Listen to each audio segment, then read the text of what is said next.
$34 billion borrowing that will spike Nigeria's debt to about 183 billion naira has been passed to the National Assembly's approval. I must ask you, you keep telling Nigerians that, let me speak please, you keep telling Nigerians that borrowing is good for our economy. Thus far, it is really economic growth and development according. I will allow you speak. And the reason why I'm saying all of this is that many ministers have graced this platform. Many of those people who are in the corridor of power with you have graced this platform and cutting most of the things that have been said. When Nigerians are coming from a generation that is sinking into debt slavery, I would like you to give me an elaborate thought on this issue of borrowing that is going to spike the unborn generation to come and pay. I think we need to offer a clear perspective on the issue of borrowing. The administration is not borrowing $24 billion or $21 billion. Under the fiscal responsibility law, there is the government is meant to be sent before the National Assembly its borrowing plan. So it is a plan. It is not that the government is going to borrow $21 billion, $24 billion tomorrow. And also, you need to also understand that it is not a federal government borrowing alone. It is a plan that has a borrowing plan for both the federal and the state government. So it's a 3-year borrowing plan. It is for planning. So the National Assembly, the president cannot be going to the National Assembly every quarter or every 6 months to say, this is what I want to borrow. So the law makes a provision for him for the president to present a borrowing plan. So what the president did was to present a 3-year plan that incorporates federal government borrowing plan and those of 36 states plus FCT. Don't forget that it is only the federal government that can borrow externally. So state government cannot borrow externally. It has to have what is called sovereign guarantee. Because World Bank, for example, AFDB, Islamic Development Bank, Japanese Development Agency, or French Development Agency, these are the multilateral institutions that we usually borrow money from, or from China. They are not going to give money directly to a state, no matter how lofty the project you want to spend the money on. So there is going to be a provision of what is called a sovereign guarantee. So under this plan, the federal government has incorporated the plan of every state into it. So it's presented to the National Assembly for them to review, to debate, and to approve. And the fact that you have a plan does not mean you are going to necessarily take the money, but it's good for planning, for you to have a plan. So that was what happened. So in actual fact, the current government is actually paying back Nigeria's debt. We just paid $3.4 billion IMF loan for COVID-19. We just paid, the federal government just redeemed over $300 billion to cook fund. So the government is actually paying down our debt. As we speak, the states are also paying down on their debt. The state government, Texas State and FCT, they have actually paid almost 60% down on their debt. And this is possible because of the policies on the removal of web subsidy, which saved more money, which made more money available to all the 3 tiers of government. Now, states can easily pay their workers' salary, they can easily pay pensioners, they can easily fund social services, education, and healthcare. Some of the governors are actually saying now that they are able to fund more development projects in the last 2 years than they did in 4 years. And this is all possible because the federal government, the President Thiong'o, has, through his policies, has been able to create more fiscal headspace for all the tiers of government to operate. before now, most states could not pay their salary, they could not pay worker salary. But they can pay now. And they can even fund infrastructure. So these are the benefits. And it's not, it is also not correct to say that an opposition figure recently said, where are all the money that they said they saved from fuel subsidy removal? The money that was saved from fuel subsidy removal is the money that federal government is using, state government is using, local governments are using to be able to meet their obligations. I know clear. People in of you read all this is well not right. I see them this 40 achievements. Baba, this one not be movement. This one a miracle. Because democracy is supposed to be moving forward. I'm on within 2 years now. My papa don't perform miracle. What? No go there. Churumbu? No go. My papa, and not anybody know the things here go take Ankara in the next 8 years here. Have you come to him by now? Now make una just deceive my papa right and left, front and back. It is only positive and negative that brings light. So this one where una write everything positive, una not write the negative things where my baba go do. And as that person where collects money, where you write all the 40 things where Tinubu not do, why una not list the ones where we still dey expect? Because for the past 2 days, now reading that they do. List the things that we are still expecting that this government will do. As soon as not list them. Yes, on behalf of my father, no say you did there, your lawyer did there, me self I did there. My brother know they talk this kind of thing. My brother is on charity missionary now. He's proving himself that yes, he's the real brother of Just Adeton and the real true son of the president. Baba, food no reach base level. Food no reach level. Hunger is still there. That's the problem. There is no food. So all those money that you say you are increased for local government chairman and government governors, this is a parliament regime. We are not seeing any money. What is on the high rise is hunger. So make we note that one, sir. So it is just 2 years out of 4 years administration.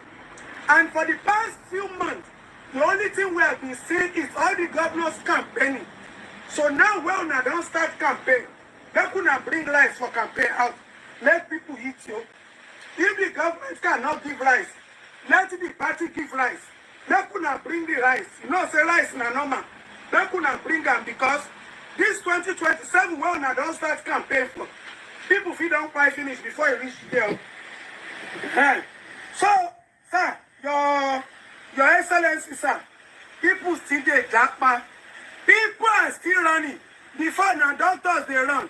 Now, bankers, everybody, they are still running abroad. They go there do Kobe. COS on the rise. So people have still not been able to call Nigeria their home in the past 2 years. So you are celebrating. We are not celebrating with you. Now only you and LPC people are federal, they celebrate. Because as we speak, there's nothing to celebrate. Now they call work mood activated. But when I don't stop work mood now, when I don't enter celebration and anticipation for another 2 years. Don't forget, man proposes God is positive. So I read it. They said that 11,000 plus people have been rescued. Now instead of that are still in captivity. You see this banditry. Sir, it's on the high rise. That person will like that before you put it. Only run on my pine. Like now, now go the line. And those people, you see those people for the eastern part, they sleep with hunger and they wake up with uncertainty. Some of them, as they kind of back, they go farm like this. They don't kidnap them. Blood pressure. High blood pressure is on the rise. It has increased in the past 2 years. The only period when blood pressure reduced for this country, now when Patience Jonathan was a first lady. You see this our current first lady. She not get a smile. She not get any connection with the citizens. Patience Jonathan, we were always laughing. Now, Salbutamol for asthma is 12 times the money. Antibiotics, 15 times the money. All forms of medication, they are like 15 times. And the only natural therapy that we need is happiness, joy, and connection from the mother of the nation. As come and do now, so they frown up and down. That's why we state where she go. Then they say, our mama be this, now be our mama can come. Next, you open it, not be we do her. So, Baba, this one they celebrate 2 years. Me, I was thinking, according to part of the things where we confirm, say you go do constitutional change. We don't know, say a party you want change. Instead of you to do a constitutional change and electoral reformation so that people can vote properly and not people can vote based on, and somebody go carry money, go one country, go do business machine, go come say make the guy they do constitution, election for us, electoral reform, not party change to one party system. Positive and negative brings light. Only one wire, positive wire cannot bring light. Negative wire cannot bring light. You need people that are going to be antagonizing you and they are going to be opposition. Hello, science by Kevin Rodada. Baba, the only day when you know go fight again, the most why? Is when children security, health system for children, education, it becomes a principal matter. Every child in the country of Nigeria is the responsibility of the government. We say una want begin give these children, even if not 10 pay. Make una they give them. Then, most importantly, my father, God bless you. I don't know, say, I'm not to be Titanic. So now my papa won't save this country. Baba, if you know, say you won't really save this country, make una put them into law. All this one that you people are saying, capital punishment for who no vote, you go pay, you go fine.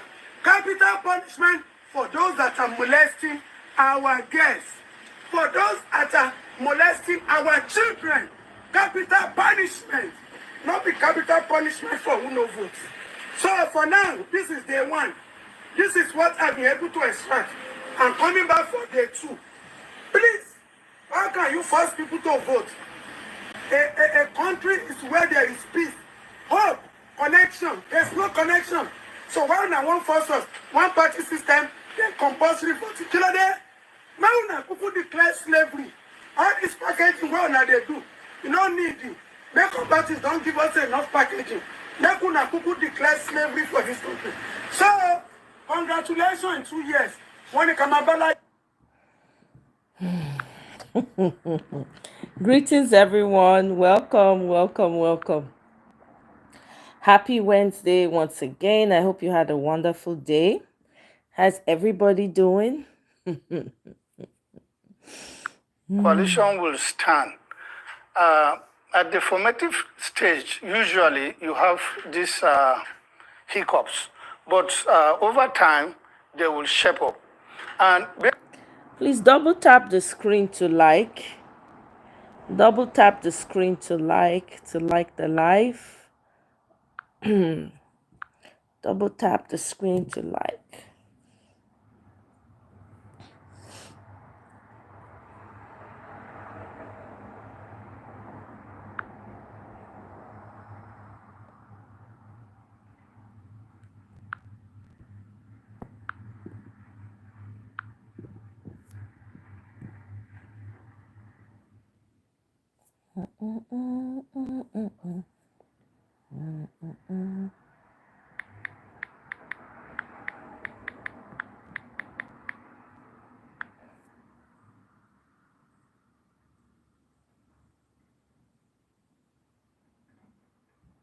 When your ceiling is showing its ugly side, it's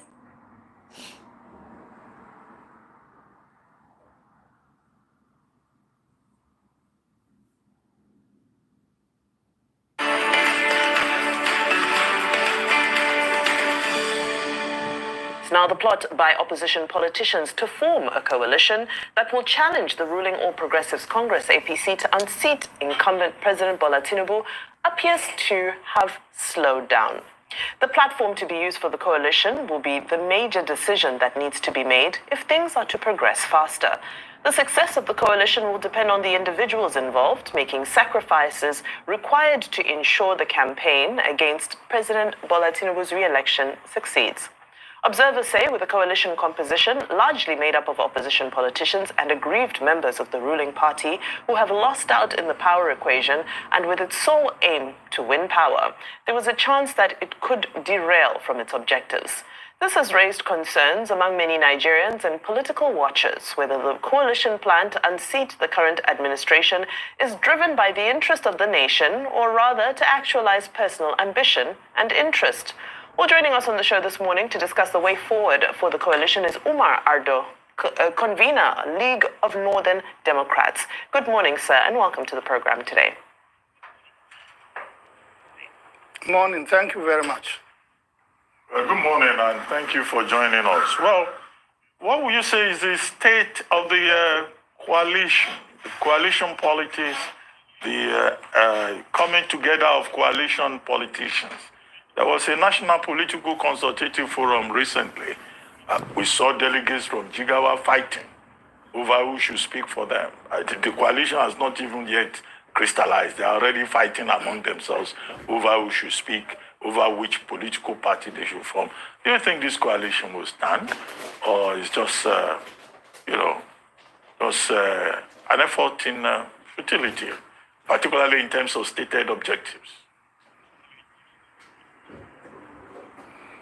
Okay, thank you. I think the coalition will stand.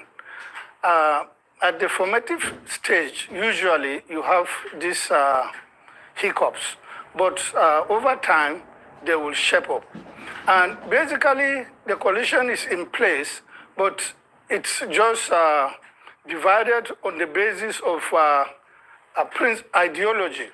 Well, when I say ideology, I mean approach, how to approach the politics.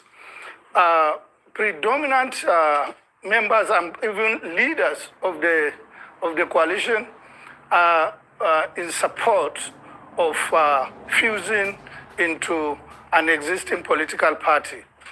And another group, which I belong, are in support of registering a whole new political party. This is actually where things stand. And I don't know what the ultimate decision will be by the leaders and key stakeholders and movers of the coalition. But we insist from our side that our approach of establishing a new political party by the coalition, the entire coalition, is the best way to approach this transitional politics, and it is, for me, almost certain of victory. So why not? If we look at the statistics, you will see that nearly less than 38%, they say, I think, voted the president who is in power. And less than 38% of the Nigerian registered voters actually went to the polls itself. So it means that the vast majority of those that are interested in shaping their political life by going to register. You don't go and registration in Nigeria to vote is not compulsory. So when you have over 90 million people to voluntarily go and do the registration, it tells you that they want to participate in the political process. But when it comes to election, in which they should express this political participation, you will see that less than 38% go to the polls. Why? It means that the political platforms on the ground are not sufficient enough to give this large number of Nigerians the base to express themselves. And that is what informed some of our views that we need to register a new political party. Because political party, Hey, Michael, political party welcome. running establishment Good of to see structures you. and this and that, they cost enormous amount of money. How, madam? Many of those that are interested do not have the means Greetings, to do my that. brother. How you So doing? they will have to now, why, if you ask me, I cannot go and say I mobilize people and register a political party because the rigors are too many. But if the entire coalition, the opposition, comes together and in a coalition and say, this is what we want to do. We want to register a Hey, new political party. Oriyomi, And brother besides, mi, báwo ni? Ó mà ti tọ́jọ́ coalition mẹ́ta. had by itself set How up two now? committees. Good to one have you to here. fuse into another political party and one to register another political party. And both committees submitted their reports. So the argument of those who are saying, let us fuse into another political party is not very strong at all. So this and so many other reasons why I believe if we are able to give it the right approach and take the right decision, we will be able to put Thank up you very a strong much, Michael. opposition I that was will just defeat about to- incumbency anytime. The question on a lot of people's minds is how are you going to okay. stop, or how do you intend to Thank stop God, history that's from good. repeating Oriyomi, itself? Several adúpẹ́ people are lọ́wọ́ saying we've Ọlọ́run. seen a coalition come into Káàbọ̀. power before, but what was the outcome? What was the result? Inevitably, it led us 10 years later to where we are today. It's a union of strange bedfellows, number one. Number two, we just had the APC publicity secretary, national publicity secretary on the program, and he was saying these opposition leaders, they have nothing to offer.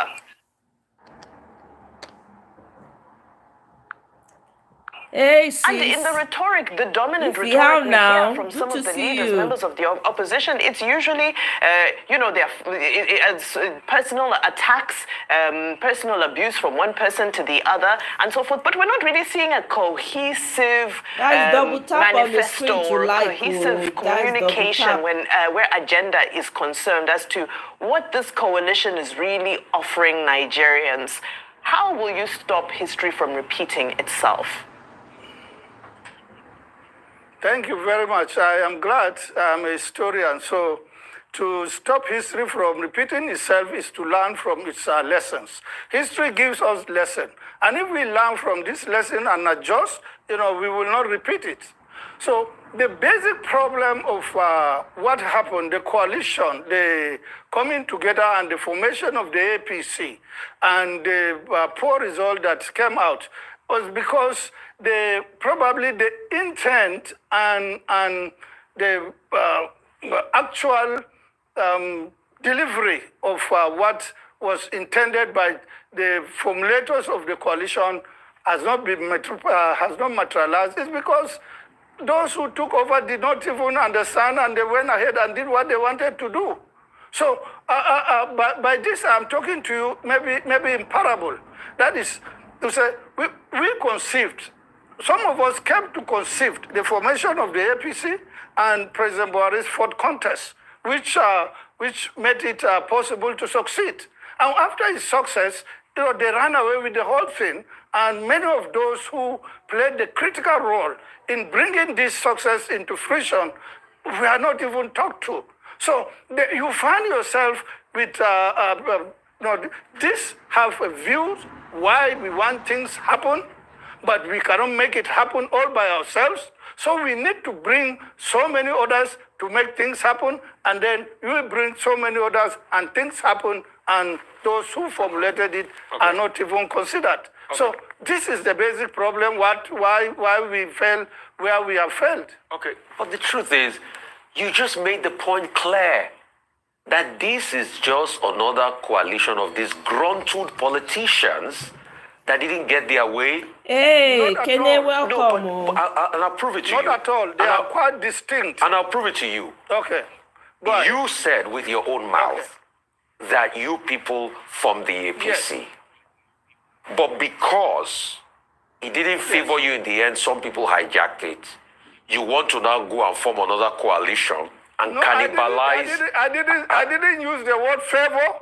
Wait a minute. No, I'm using that word now. Hijack. You are using so many words. No, I'm using the word. My words. Please, I'm using the word. Those are my words, and I take full responsibility for that. Welcome, it's because sis. it didn't go in your favor, and you felt some other people have taken the party. Exactly. That's why you say, let us now look for another coalition of this grunt-toed politics. No, it's my word. It's my word now. Let me land, sir. It's not about party. It's about governance. It's about governance, not party. I don't want you to mix it. With due respect, it is a political party that gets elected into government and governs. So all of you from the former flock, let me make my point and you can respond to it. For the former flock that feel disgruntled, even as much as people that served in Buhari government, this same APC government, now feel disgruntled and feel Tinubu is the enemy because he got the golden fleece. He's Jason now. So is it not about your selfish interests as politicians over the people's interests? Because what you have just presented to me is a bunch of politicians that is in it for themselves. And that's what the people feel. Okay. I take your view. Go ahead. Okay, I take your view. But let me tell you. In the first place, I have never been a member of the APC. Never. Not for a single day. And in the second place, I have always criticized the government of APC from its inception. Two issues. One, it could be personal for that selfish interest that you are talking about. And two, for the fact on the ground, which is things are going bad. So it is because things are going bad that we say, let us fix them. And we in one aspect, we succeeded in getting incumbency removed so that we put a regime that could fix the problem. What was the problem in 2015? Or from 2011, insecurity, corruption, and the economy going down. So if you say insecurity, basically it was Boko Haram issue. And Boko Haram is in the northeast, enclave in the northeast. And we have on the ground a former governor in the northeast who will say knows the politics of Boko Haram or religious politics in that constituency. Former head of state, and then who has been persistently contesting, and who has been having large supporters. Now, if you now come and say, after three failures, say, look, if we can build on this your three failures and put this for the fourth contest and you win, you can fix these things. And besides, who has not spoken well of him? We have seen President Obasanjo read not by will. Obasanjo put so much encomium. Read General Tiwa Danjuma's book, so much encomium, so many things. We were in the university, we saw war against indiscipline and anti-corruption. So these are the impetuses that came together and said, let us fix this thing. So our intention was genuine, was good. Your intention was genuine, was good. Those words are duly noted. Thank you so much for your time and your contribution to this conversation.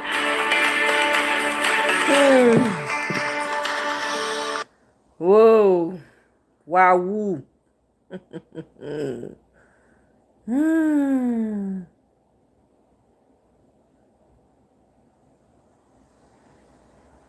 Thank you so much for being Thank with us. you so much, as usual. It's a pleasure to be here. I know that you're a big literary person. You love books. I am. When you heard about Ngugi Thiong'o's death, what were some Guys, of the things please that you double tap remembered the about, screen about to this like. one and the Africanism that he put in a lot of us in this country? I took a cue from the statement issued by the daughter. Yes. We should mourn and we should celebrate.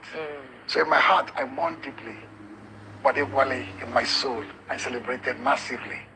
So massive celebration, deep mourning. That emblematizes who Ngugi Thiong'o was. Indeed. My favorite African writer. Yes. Not Chinua. My favorite African writer. Because of my background in radical scholarship. Okay, yes. Yes. There is that Marxism bit of of him. course. He moved from River Between, the Black Hermit, with my Wizard of the Crow. No, that was later. That was later. The transition was from Decolonizing the mind. No, a grain of wheat.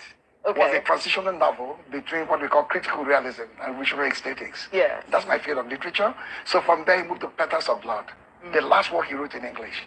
After that, he moved straight on his native language, yes. Right, from there, after that, and the trial of Didan Kimati in 76, Petals of Blood 77.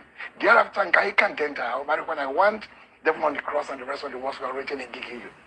Ngugi just, epitomized not just the spirit of literary production, but the fire, of decolonization. Indeed. He was not just a theoretical thinker. He was a practical guy. He built in his village, Kamirutu, in the Limuru province of Kenya, an educational and cultural center. And he produced his work in Gikuyu. The peasants, the workers, the students participated in the production. After that, the government of Atmo shut the place down, burned it, and put him in detention. That's where they detained a writer's prison diary. And when he published even Devil on the, Matigari, people thought there was a revolutionary force in the villages and in the mountains, rallying them against the new colonial government of Arab Moy and so on. They thought it was a novel. So what did they do? They went to all the bookshops, sought out all the books and burnt them. And that sent the author and the book into exile. So Ngugi was, as I said, a cultural nationalist, an exponent of African literary thought and cultural thought, and a formidable Pan-Africanist. So the solid mix. But he said, let's mourn him, even as we celebrate him. It's something to really think about. Absolutely. Sometimes, maybe as a younger person, I keep thinking, everyone is dying. It feels that way. That's the transition in nature. Yes. You look around you. So, is there a generation? Yeah, is there a regeneration in your view? Because people are born, people grow, and people grow old, and people die off. Of that level of literary prowess. It's only Omoye really among that rank, and others. Achebe is gone, Gugina is gone, J.P. Clark is gone, and a whole lot of them gone. Of that early generation, Chris Okimofo died in the Civil War. So that first period, of post-colonial literature in Nigeria, defined and prepared by Chino Achebe, Wole Soyinka, and the rest of them. Most of them are gone now, but that's the way life is. And good enough that the successor generations are doing incredibly well. Okay. From Ben Okri to Chimamanda and so on, and others in between. Okay. They've had their forth. Well, let's come back to Nigeria. Absolutely. Let's talk about the Tinubu administration at 2. I don't know. There was an endorsement. Oh yeah, all over the from place. His party. All over the place. Yes, and then this gale of defections. Yeah, sure. And he says, look, don't worry. It's not. We're not turning into a one-party state. It's just one party making a difference. Making a difference. Yes. The honorable minister was here, and a globally recognized and respected individual from the Mojaco. I've read about him, but I'm sure he's living in a bubble. This is a second year scorecard, so he's really doing a spirited defense of his government and his president. The question you ask yourself, and I ask myself, is 2 years ago, are you better off today than you were 2 years ago? That's a practical question. It has to do with the tunnel or the light escaping from the tunnel or the light shining bright. It's 2 years ago and today. Are you better off then or now? 90% or more of Nigerians, they said the fat cats around the regime will tell you they are worse off today. That regime scorecard, I've said it on a number of occasions, but there'll be more opportunities in future to dwell on that. But when you talk about endorsement is not by the people. It's by the political class. Yeah, it's by his party. Yes, and they have every reason to endorse him because they have everything at stake. This next election will be a referendum. Not on Muhammad Buhari. Will it? Not on Muhammad Buhari's disastrous presidency, but on his own presidency. Because if you have 4 years scorecard now to say, you elected me 4 years back, I'm sure you're happy now. Who are the people that are going to stand against him? Yeah, it's going to happen. For this referendum. It is. Who is the opposition that's going to stand against him? Yes, I can tell you the opposition. It's going to happen. We have virtually 2 years or slightly less for the election. The regime panicked. That's why it went into election mode 2 years ahead of time. I predicted here in this studio, it will govern for less than 2 years, and it has happened. So the defections, the endorsement, the re-endorsement, the recalibrations will continue in perpetuity until the election season is upon us. Those who stand against him are massive, and many. If you see the fragmentation in the political system, in the political order, it will be reconstituted somewhere down the line. PDP, of course, is having a valiant fight for its life. Nobody thought PDP was going to ever hold a National Executive Committee meeting. that head successfully with a robust communicator. People never expected to come from the party. So if that takes place, the party convention, this take away the shackles of those whistlings within the party ranks and rebrands it as a formidable mission force. And the rest of other people in Labour Party, with PWB, in NNPP, Wangoso, in Aerofire, and the rest of them, these are incredibly formidable forces. What together they will coalesce. Well, let's find out what Ayo is thinking about. Go ahead, Ayo. Thank you, Kayla. Prof, to mark this year's second anniversary of this administration, the president put out a statement. I don't know if you have seen that statement that he put out. And when you decrypt it, you find out that there are quite a number of issues that have been raised there, part of which, includes human resources and capital building. What bothers me the most, Prof, is that on the one hand, we employed the president. On the other hand, we also employed governors. Are you satisfied with the level of collaboration, if any, between the federal government and the various states we have?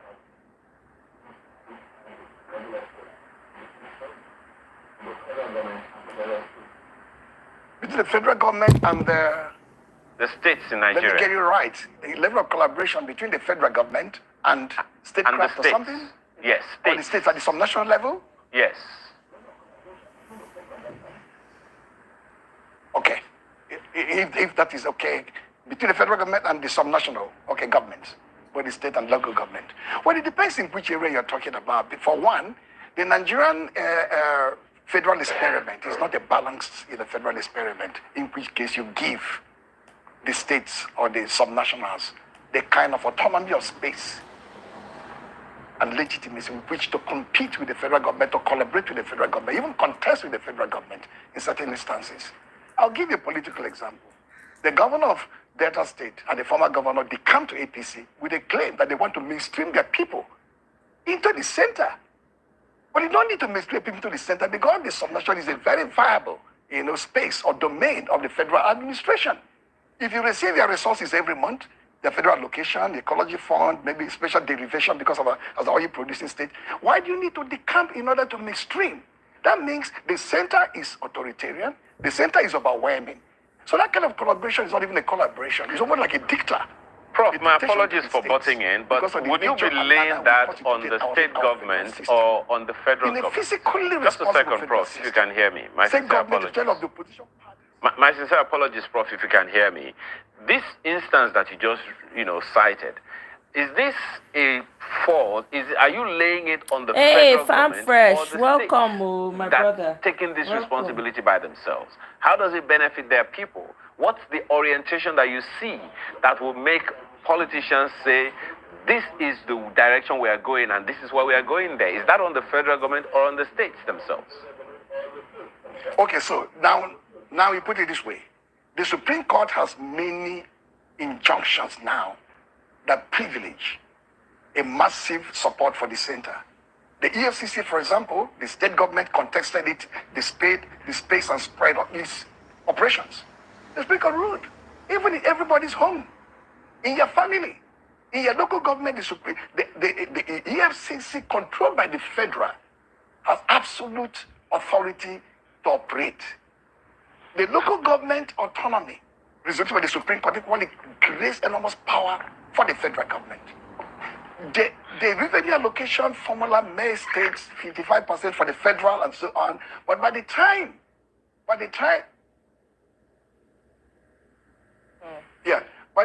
you look critically at the revenue formula in terms of the generation and the utilization, you discover that the federal center may command close to 70-75% of federal resources.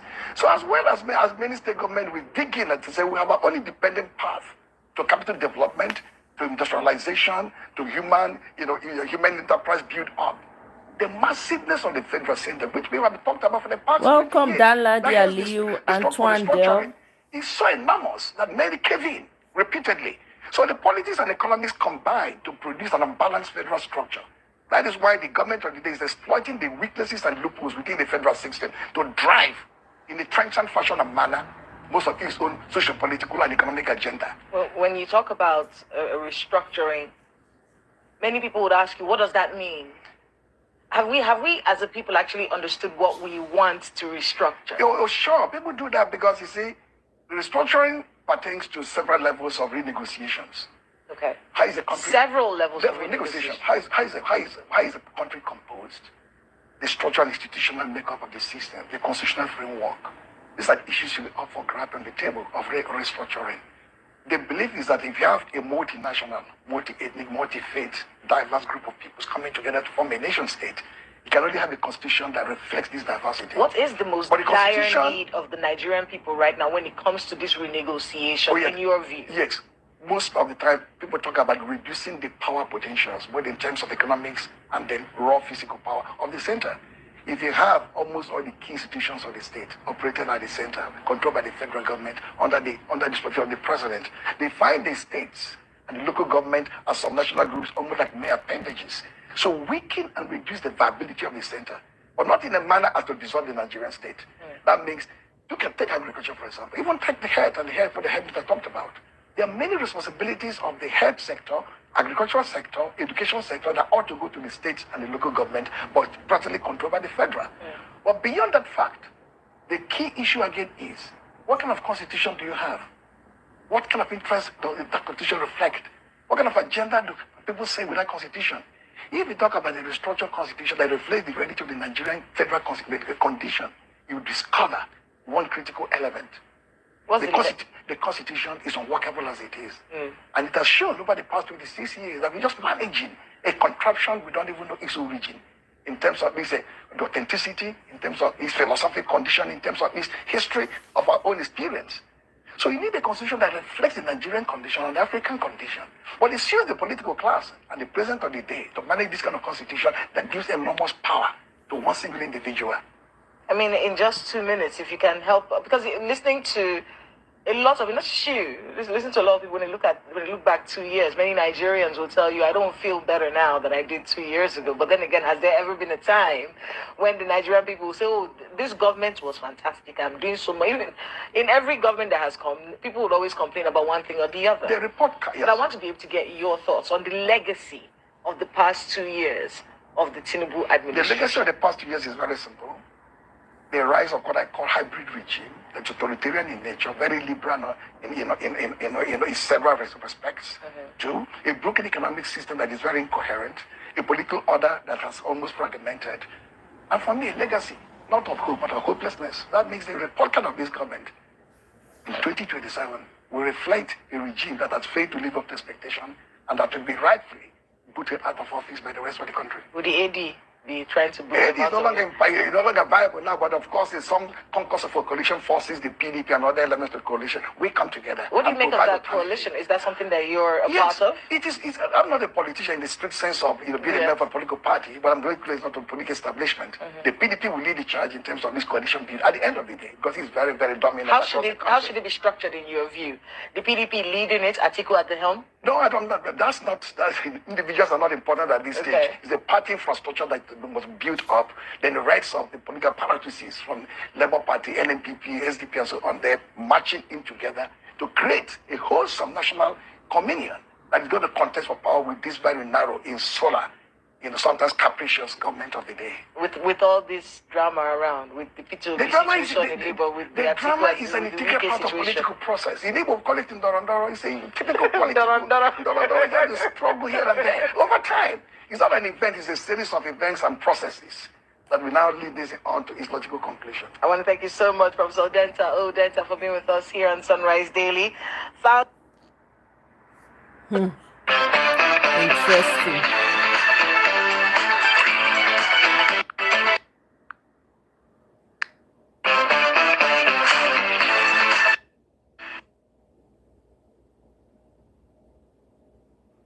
Welcome back. So we're about to get to that conversation where we have two sides to the conversation. So given the balance as far as the state of our nation, the state of the polity is concerned, and this has to do with the review of the assessment of President Bola Tinubu on one hand, but on the other hand, which is also very important, the conversation around 2027 has started for everybody, both the opposition and the ruling party. So the ruling party has even taken it a step further.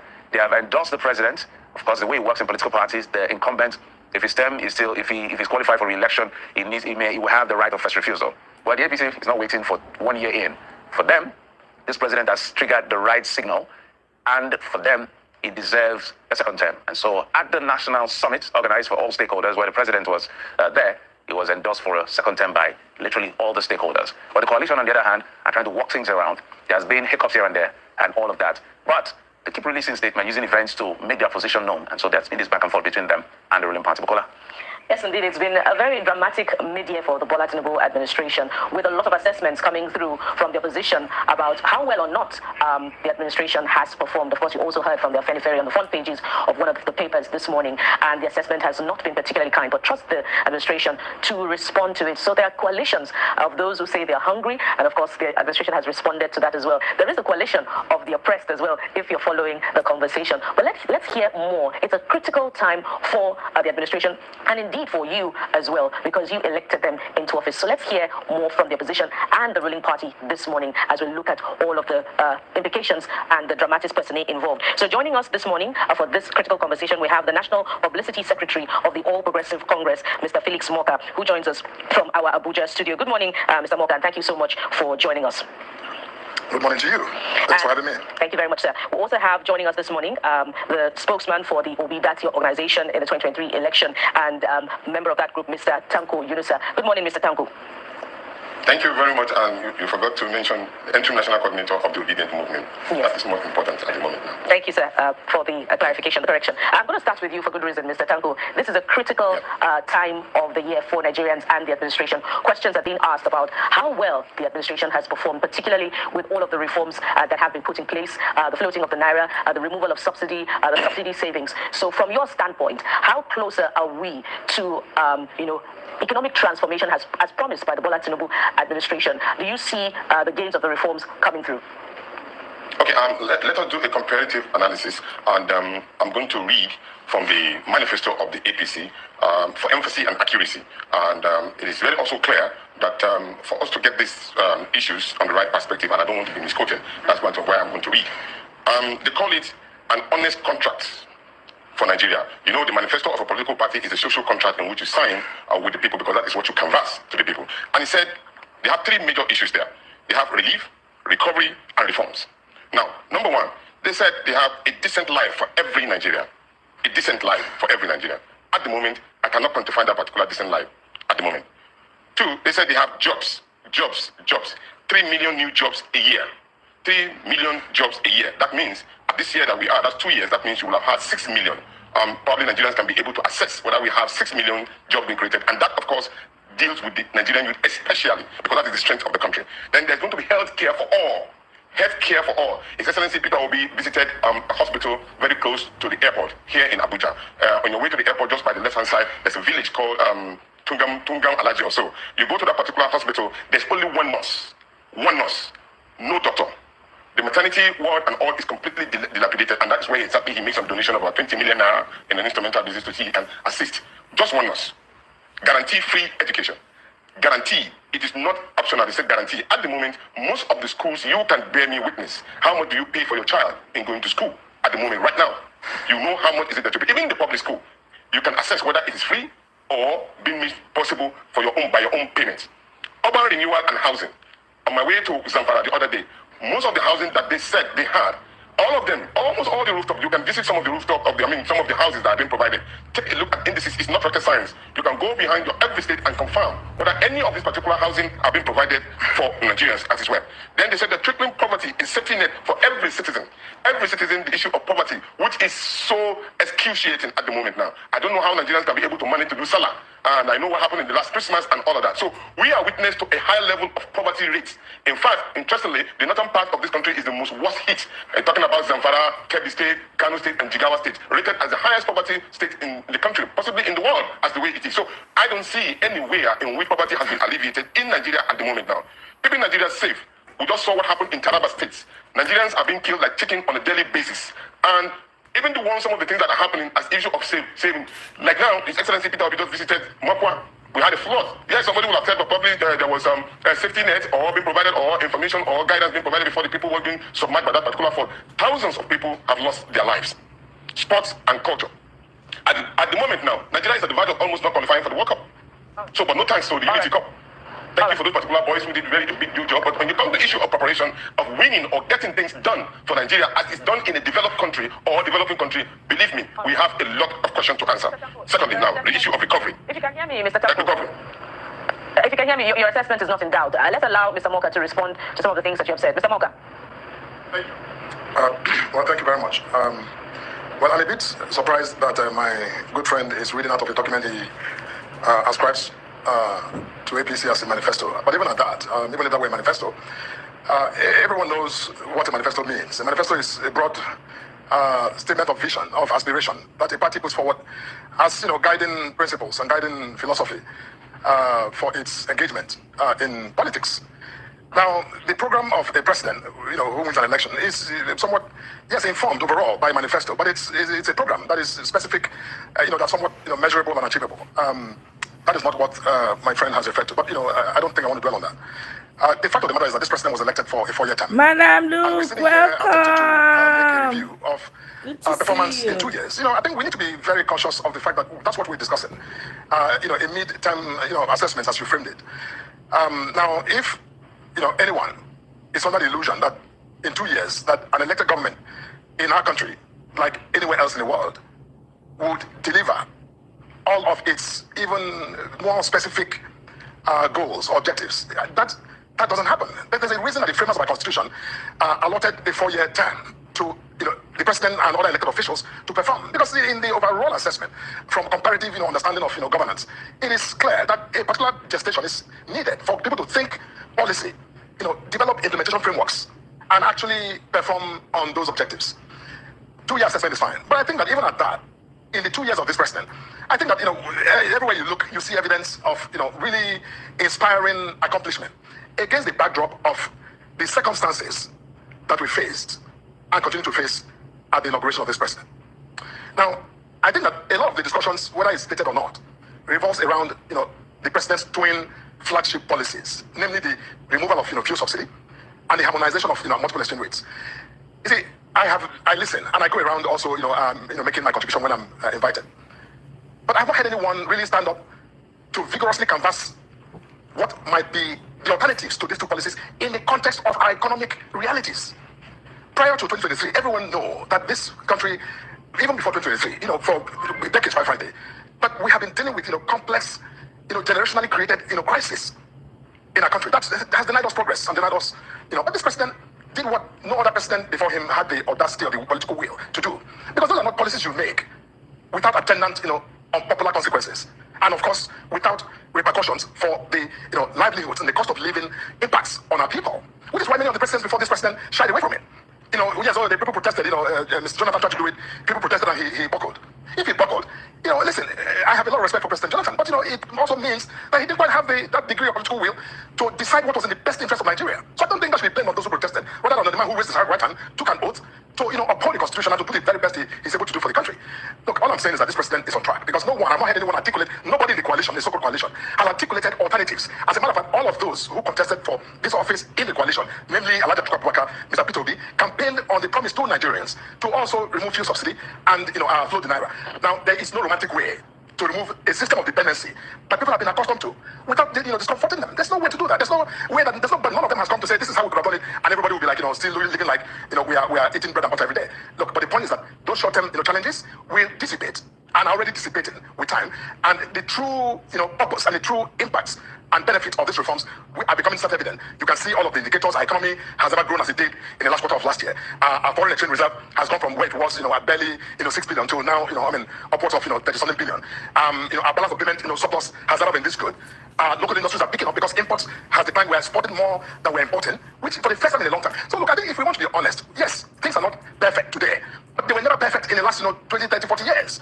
And but is it about perfection or about evidence-based programming that shows that we're making progress? I think that's really the standard. Yeah. We should focus on. Mr. Moka, I'll allow Mr. Tanko to also respond to some of the things you've raised. I know we've had this conversation about some of these numbers, and I'm happy you have said that there will be immediate consequence. And this is why you will keep answering this question. Yesterday, you answer it today, you answer it tomorrow. Because of two basic things. People are feeling the consequence of their action. The president says he knows what he's doing. There is an undefined destination. There is a hopeful destination, not really a defined destination in that sense. So we have seen a few things as far as the numbers are concerned that are encouraging, but the social impact is what is the biggest problem as to how this should have been done in terms of sequence or not. And we've always said that the balance of trade, for instance, is debatable, even though the facts are right that it's in surplus. But that's what happened when you deregulate, when you look at all of the curves in economics, as far as things like this are concerned. But let's leave that. Let's come to you, Mr. Thiong'o. He's made a very strong point. He said he's listened attentively. He's spoken on panels that he's been invited to, that the coalition is busy talking about power grab, but putting up an alternative idea as to how this should have been done, because they at least all said they'll remove fuel subsidy. As to the harmonization of the exchange market is a different kettle of fish. What could have been done differently if you were to respond to Mr. Moka? Oh, thank you very much. Ab initio, I made it clear that I'm the leader of the Obedient Movement, the coordinator. At the moment now, the coalition will have its own structure and those that will respond to it, but I've been, at least been part of it anyway. So I can say authoritatively from our point of view, when you're talking about an inflation rate of about 34% in terms of income and expenditures of Nigerians, you don't need anybody to tell you whether this government have done good or not. All you need to do is just visit your kitchen. Go to your own respective kitchen. I'm not talking about I'm not separating it from anybody, including those in government. They can go back to their kitchen and look at what they are able to get or purchase at the moment now and compare it with what they would have had before. They will have seen the vast difference. Or they should ask their wives, when they go to the market, what they give them to make purchase with, and they can now compare and contrast. You will see a dwindling economy in the system. And these are facts. You don't need to be told. So when you make comparison as regard to balance of trade and all of that, you are not making it in the way that affects the Nigerian people's life. As we speak today, a average RAM, I'm making indices of practical position right now, will cost you nothing less than 2 to 3 or 400,000 naira. Mr. Thiong'o, in the last 1 or 2 years before the Salah, I bought a RAM at 54,000 naira, equal size or even bigger. This is the practical situation. But we are saying in a different way that, okay, why don't you invest in our agricultural system? Even though in part of their reforms, they said they are going to be agricultural reform. We have not seen any. Investment and borrowing rate has reached skyrocketed high level, which has affected the country. And then you are talking about how you can generate funds for the country. You are talking about the security of the country. You are talking about the level of unemployment that affects every life of Nigerian citizen as we speak. There is no comparison to tell me that probably this government is doing well. Look, when we speak, we are not speaking as if we are antagonizing the government. They should take it as a free consultancy and do one thing out of the so many things that we have mentioned. As an opposition, it is our duty to make sure that we explain to the people some of the things that the government is doing wrong. And when we say this, the government is expected to take a cue from it. When you speak about manifesto, the manifesto of the party is the social contract. There's no second to it. If another candidate uses another manifesto on his own side, that is in his own personal manifesto. Come to talk about the issue of subsidy. As of today, this subsidy that was said to have been removed, it didn't pay through the back door. It didn't pay through the back door on a continuous basis. And so where is the justification? The major problem that this particular government has is the inability to tell the Nigerian people the truth. All right. Nigerians won't kill you when you tell them the truth. But don't meander, don't manipulate. Let them know exactly what their situations are. Don't run away from answering questions, because that's what makes you a government. So as of today, the inflation rate has reached its astronomical high. Unemployment rate is so high.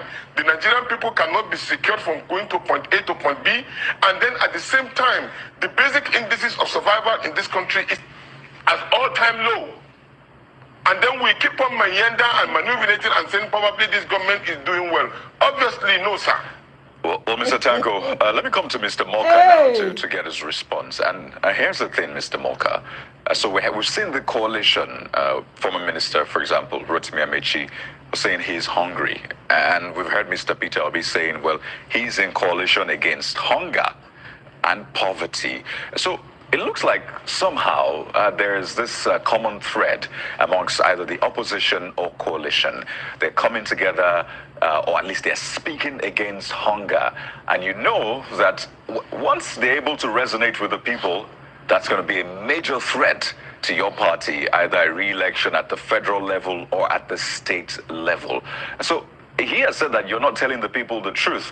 So speak to us about this. Aren't you concerned that these are real issues and people will resonate with the coalition or opposition, call it whatever, and maybe vote your party out? Well, thank you, my good friend.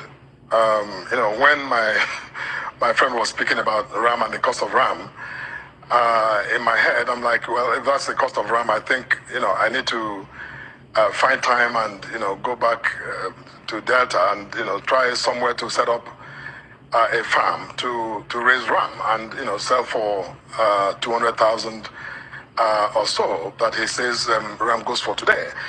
Look, anyone who understands basic economics knows that in an economy where there's real reform going on, what this is doing is actually giving incentives to people to produce and to get rewarded for their production.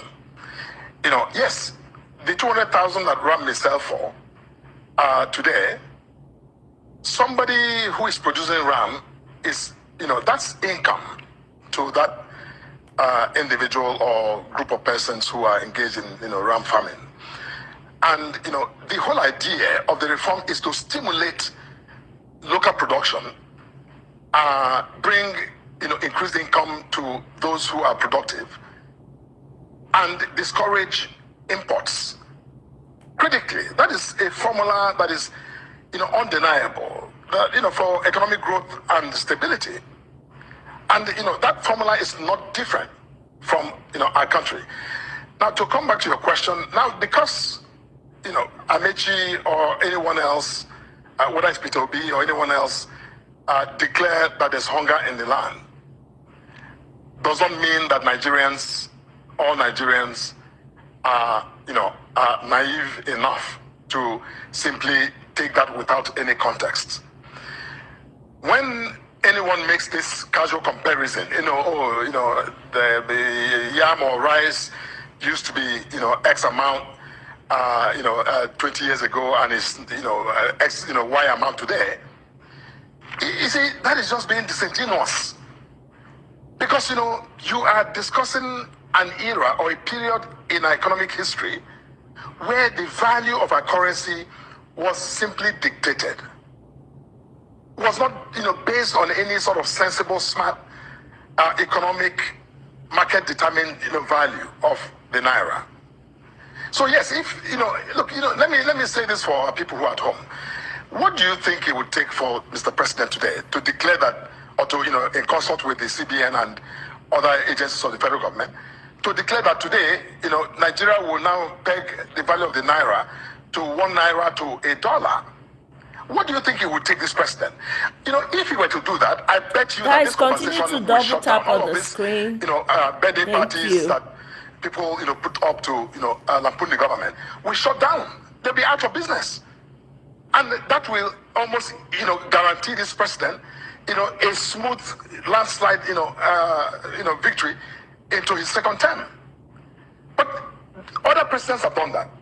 They've dictated the value of the naira. But this president is saying, no, for the long-term good health of our country, I won't do that. So when people say that things are more expensive today, well, yes, in relative terms they are. But, the growth that these reforms will introduce and sustain in our economy, we produce the good that ultimately will not only lower. Now they hear the English. Now they hear how these people, they gaslight Nigerians. Now they hear as they say they twist everything. Now see as they say they propagandize everything. Now see as they say they use English, say they confuse people for Nigeria.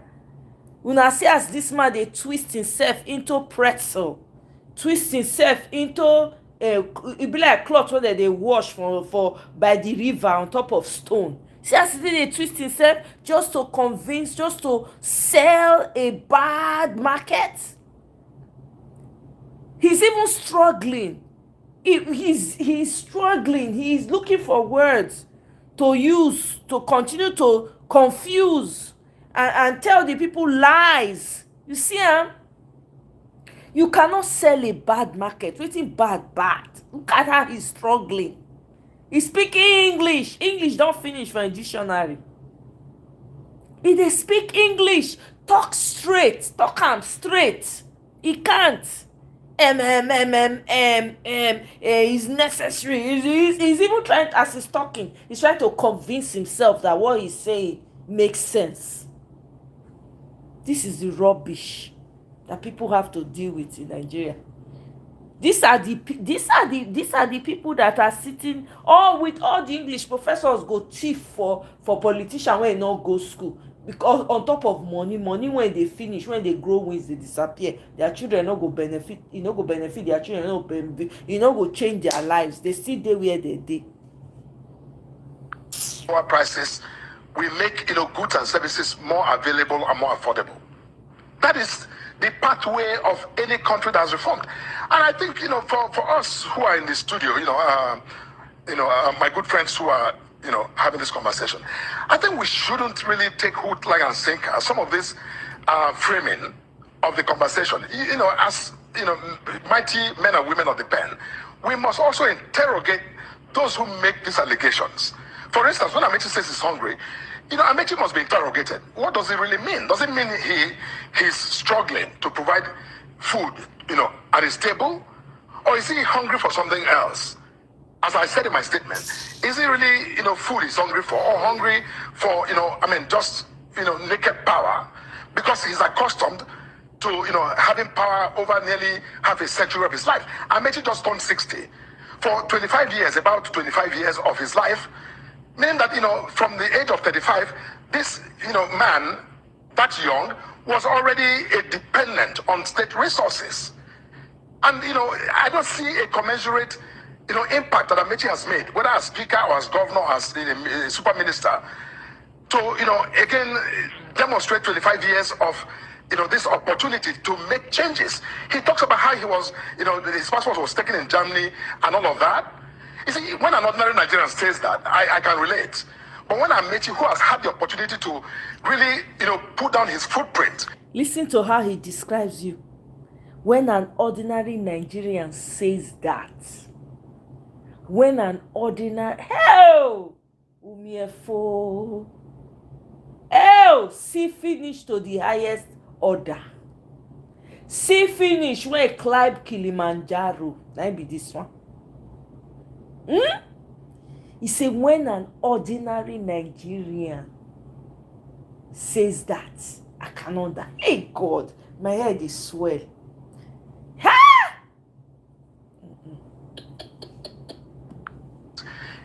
Whether it's in pushback against poverty or in accelerating development in our country, didn't do so, is the one lamenting this ordinary Nigerian who traveled to Germany and had experience at the airport. I am not impressed, and that's actually very disappointing for a man of his standing to come in public to make those kinds of statements.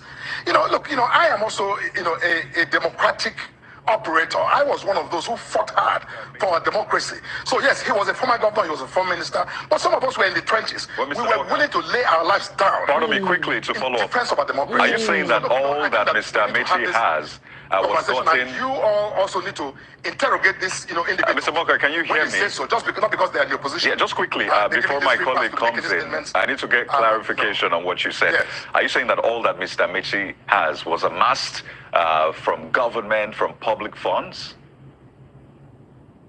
I have not said anything like that. All I've said is that as a public officer for nearly 25 years, 24 years, to be specific, that Amechi has been in office and therefore has been a beneficiary, consistent beneficiary for nearly a quarter of a century of government, patronage and, living off of the, benefits of his office. Even if it's just his salary, that's a man who has been employed consistently for 25 years. And I'm saying that, there's no commensurate show of what he has contributed to tackle poverty in this country, to tackle hunger, and certainly to bring Nigeria to development like the president is, criticizing, has done in 2 years. He hasn't even done anything close to that. That's my point. All right, Mr. Moka, that's your statement comes in quite heavy, and one could ask as well that if these assertions and insinuations are being made from your statement about the lifestyle of ministers, of a minister in the past administration, should we assume that that's the lifestyle of ministers, regardless of the administration that they're under? But perhaps we'll have time to expand this conversation further. Let's come to you now, Mr. Thiong'o, and ask about, very real issues within the Labour Party Mr. Peter Obi's ally, Obaze, has resigned from the Labour Party over disagreement of the Anambra primary.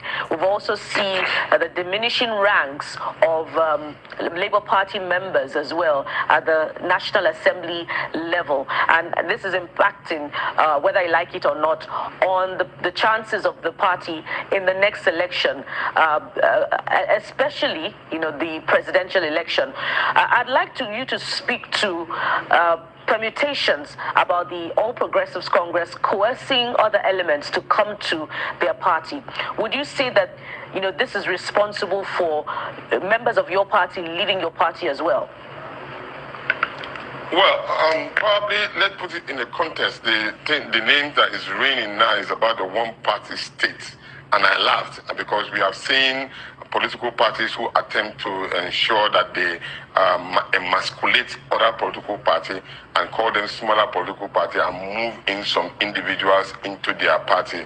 Of course, what will happen in the very shortest period of time will be an implosion, which is already started because I heard that some of the persons who have run to the ruling party at the moment are being told that there's no automatic ticket for them.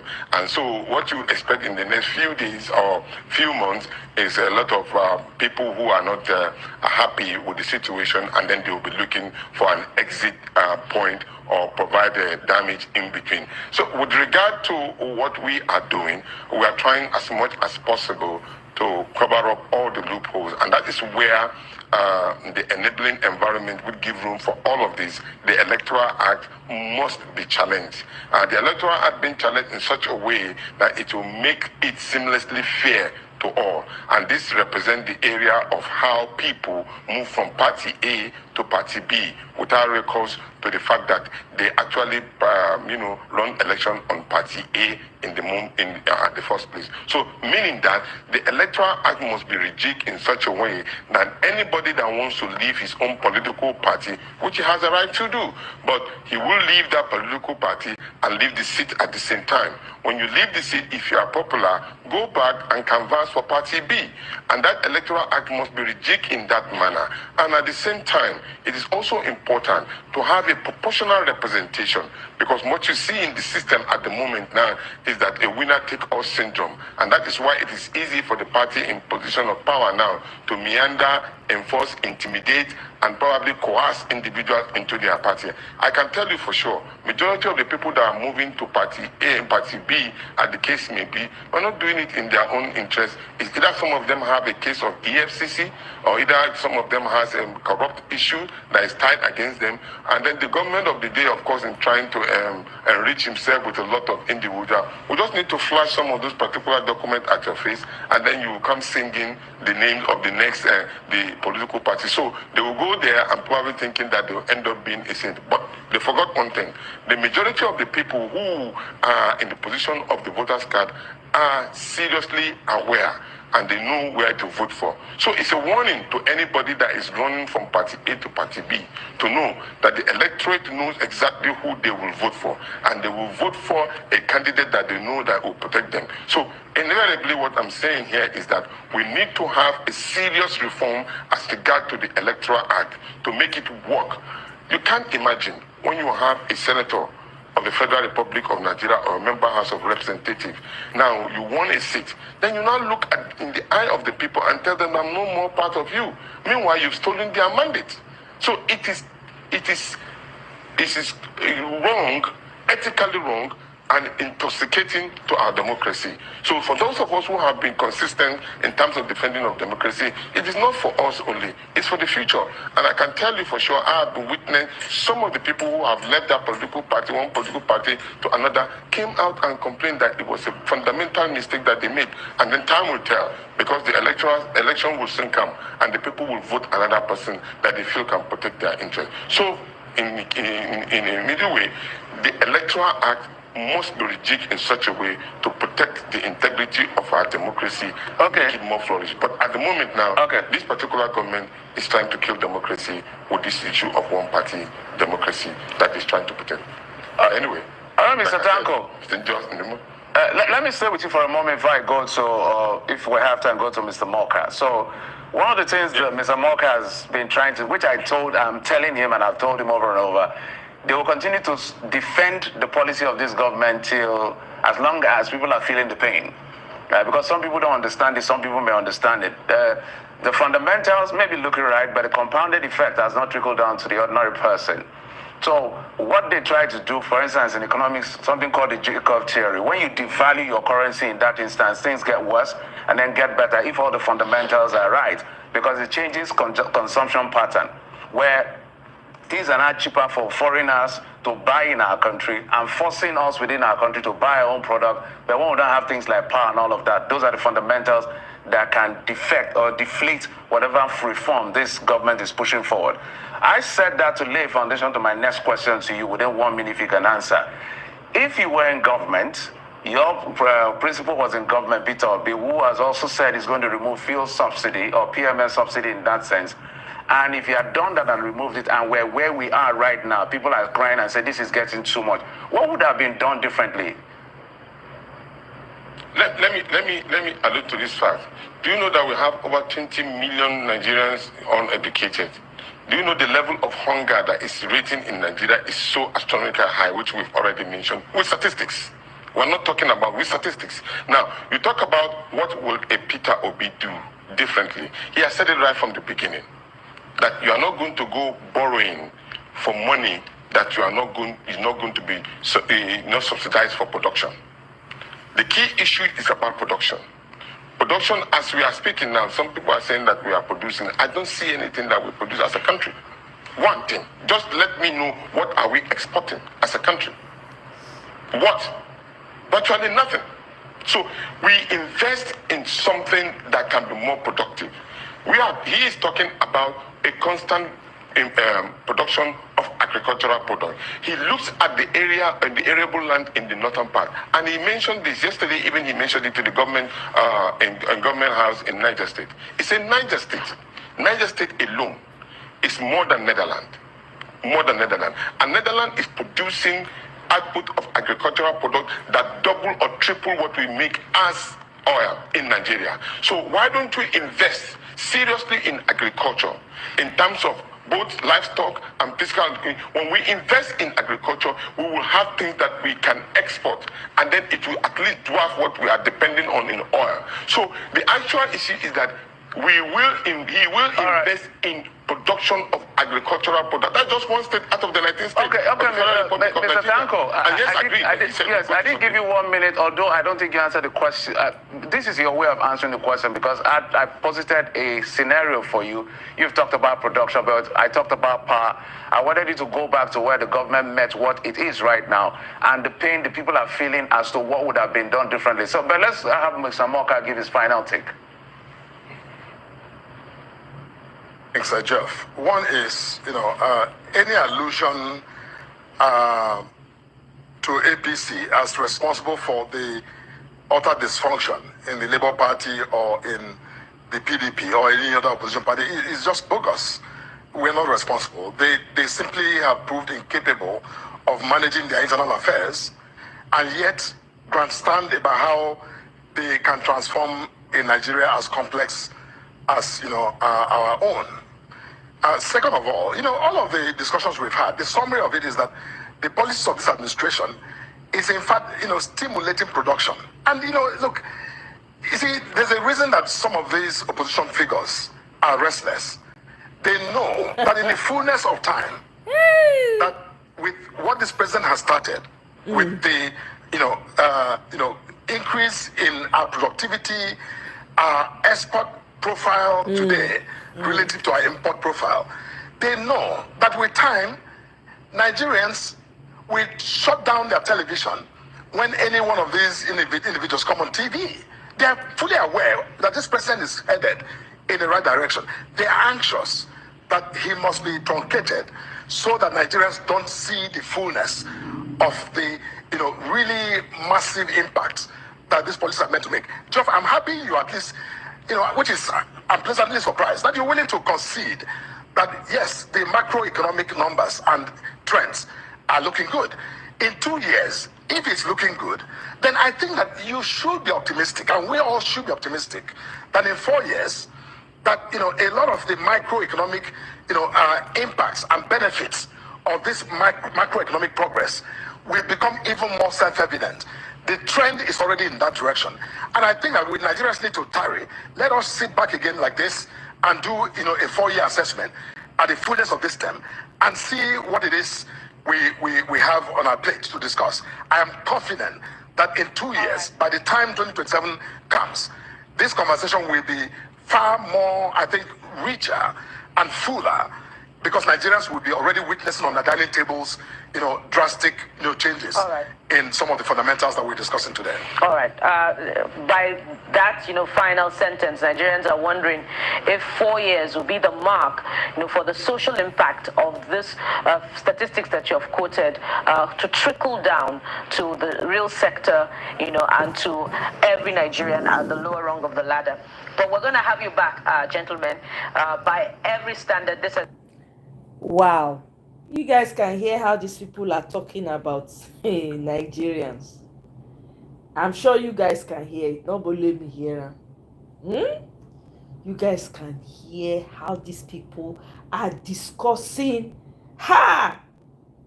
If I tell you, say, the thing they pay me for ear, now they pay me for ear. Oh. These people they no rate una at all. They don't rate Nigerians at all. The flippancy, the nonchalance in everything that they are saying. Umasheo.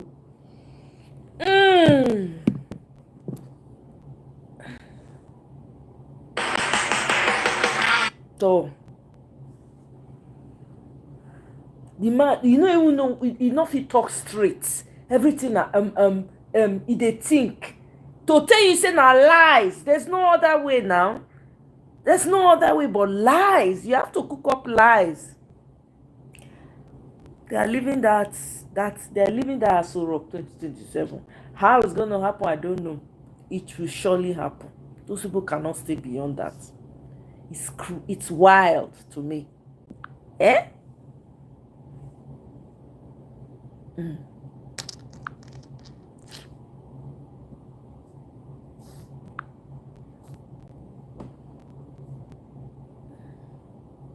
You want to put me in trouble again? You want to send me to jail? Welcome, D. It's okay. But no, seriously, why? And I always say this, I love talking to youth wherever I go in this country, but I see them as a picture of me when I was much younger. And I tell them, ladies and gentlemen, the state that Nigeria is in today, we bore the pregnancy and gave birth to what Nigeria is today. All of us. And in psychiatry, there's this thing you call insight. If a person has a psychiatric problem and he says he agrees he has a psychiatric problem, his prognosis is much better than a person who is in denial. So we have to accept we bore the pregnancy and gave birth to the mess that Nigeria is today. All of us. Why am I in this? People say there is an old pathologist, German pathologist, that said medicine is a social science, but politics is medicine on a larger scale. All we are seeing in hospitals, we see the sufferings of our people every day. Every day. We see hunger, we see death, we see inequity, and we're here in Abuja talking the Abuja talk. I go back home and I sit down in front of our advocacy and say, what has changed in the 65 years of my life, in the lives of our people? Too much. The 5 commonest killers of children in the tropics are 5. Malaria, diarrheal diseases, pneumonia, malnutrition, and vaccine preventable diseases. None of this require a doctor. All of these are social problems. All of them. All of them. So we went to America, we copied. We came here and pasted. There is a saying, if you do not know how to paste, do not copy. Is this for us? And how are we going to domesticate it to our resources and to our people? We are here because we love this country and we love it more than life itself. This country has given us more than we can ever give back. We, the children of the poor and the children of the rich, line up and got Bulgaria and Zaria. The primary schools we went to, the village primary schools we went to, and secondary schools, we went into the world and competed favorably in some of the best centers in the world. In my household, there are 3 people who always pray for at the end of each of our daily prayers. Our parents departed because they raised us up well. They taught us the values of honesty, dedication, and respect for fellow human beings. Secondly, our teachers, both Islamic and modern, they taught us very well. But thirdly, most importantly, leaders of our time, they invested in us. They invested in us. In the village primary school, secondary school, we went into the world and competed favorably. And unless we that now are the leaders, accept that it is our failing and do the right thing, we continue to go around this circle. Let me give you just very brief then. I remember watching a clip of His Royal Highness, the Emir of Kano. He was standing in, dropping some royal tears. I was very touched. Why? He was narrating a story of a woman that came to his palace. And many people come to the palaces of our traditional rulers and our clergy. They don't go to the governor's mansions. This woman went to the hospital with her child. This is Professor Yusuf. The man apparently had something to say. Okay, so there's a new video he did. I thought that was the one I was playing. Apparently it's not. So here it is. I apologize. That is aptly themed. Democratic decline. Let me speed it up. Examining the challenges, implications, and future of democracy in Nigeria. But ladies and gentlemen, let us not forget another day. Today, 2 years ago, also marks the midpoint into President Bola Ahmed Tinubu's first term.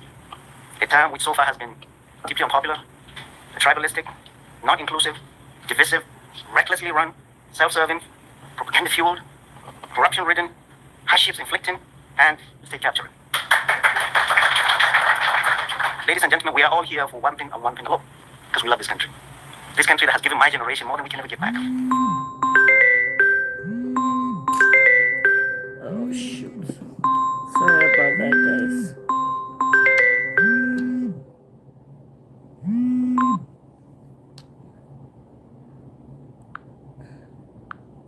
I tell my children how we grew up. Oh my God. Never believe it. And we all have choices in life. Many of us can go elsewhere, many of us have this and that and that. 99.99999% of Nigerians do not have that choices. And that's why we are in this. Many people ask me, hey, you're a doctor, why are you in this? Why didn't you? And I tell them a very famous pathologist that said, medicine is social science, but politics is medicine on a larger scale. We see the sufferings of our people. We see the sufferings of our people in hospital. Ladies and gentlemen, in hospital today, for any diagnosis the patient comes to you, one diagnosis is hunger. If a woman comes pregnant, underneath that is hunger. A child with malaria, underneath that is hunger. In a country of plenty. In a country we know has the potential to take care of everybody just like he took care of us. All right, Madam Luke. In my household, there are 3 people we pray for every day after our 5 daily prayers. Number 1, our parents departed. They brought us up well. We were raised well. Our teachers, they taught us well. From the village primary schools we went to, guys, continue to double tap on the screen, okay? What that tells you is the leaders of our time invested in us. They invested in our education. They invested in our hospitals. They invested in our security. You could drive from Sokoto, start at midnight, you're going to Port Harcourt. I went to Catholic school, all my through my primary school, because my guardian said that discipline in Catholic school was better than LEA. My family was the only Muslim family. From St. George's in Zaria, St. Barnabas in Ilorin, and Holy Family Primary School in Sokoto. This is Matthew Cooper's. We came to Zaria, ABU Zaria. At that time, the university that has the most diverse population, and still does. I went to NYSC in Cross River State, old Cross River State. Served in the Lutheran Missionary Hospital. I was the only Nigerian doctor there. The doctors were Dutch. At the time, I stopped going to the market to buy stuff. You know why? Because the market women wouldn't let me pay. See, doctors. They didn't stop at that. When it saw I wasn't coming, they would bring food stuff to my house. This was the Nigeria of our time. Today we are told we're different because we pray differently, we dress differently, we speak differently. They want to balkanize us. Those of us that have seen a better Nigeria know we are better than this. Unfortunately, our youth, politicians have infused toxic, ethno-religious cocktail onto our people now, all over the country. There has never been a time our democracy, unbroken democracy, is 26 years old, we say today. Ladies and gentlemen, in the life of a country and in the life of democracy, 26 years is still very young, fragile. Our democracy, 26 years of unbroken democracy, has never been more imperiled than it is today. We have a leadership that is focused only on itself. We have a leadership that is disconnected from the realities of our people. Ladies and gentlemen, the current president got only less than 10% of the registered votes. There were 93 million registered voters in a country of 200 million, and he got 8.6. And yet, this president is treating us all like his spoils of war, like he's conquered us all. There is nothing that imperils democracy more than hunger. There's no military. There is no police force that can quell the anger of a hungry people. Now, this government has brought hunger in the land. I've been screaming that because I know I see it in hospital. When I go to Katsina, Medicine Sans Frontières, I go to their feeding centers. You'll say, are we in Sudan, Afghanistan, or Yemen? It's a country of plenty. There are 2 or 3 local governments. Medicine Sans Frontières did a survey. Over 30% of their children are all malnourished. God Almighty will ask not only the leaders, but all of us. What did you do when you saw that? What did we do? Did we just recoil in our comfort center and say, oh no, it's somebody else's child? None of us. And I tell even the big generals, there is no country, no people will be safe, will be secure with this much injustice and inequity. None. The same children, over 20 million and counting, that are not going to school, that we pass, and think they're not our children, they'll pick up arms, come after us. I went to Kano to buy newspapers one Sunday. I came out to buy newspapers in the morning. Brought out 1,000 naira to give to the vendor. Somebody just grabbed it. And look, he didn't run.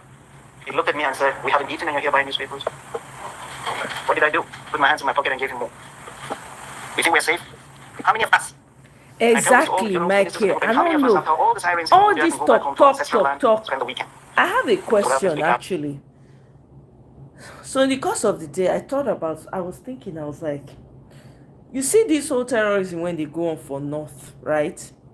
You know, say during the election, they say they go bring people from outside to come fight for them so that they to come fight, because they want to win election. They want power. Okay, those people don't become fish bone for their neck. Okay, man, not even fish bone. If I talk fish bone, it be like small bone. No, whale bone. They hang for their neck. Now, these people now they sack villages, village after village. The same people, when like the likes of Buhari, when go bring people come, make them come fight because they want power. Can the same people now go back and fix the problem that they created? Now, question I ask.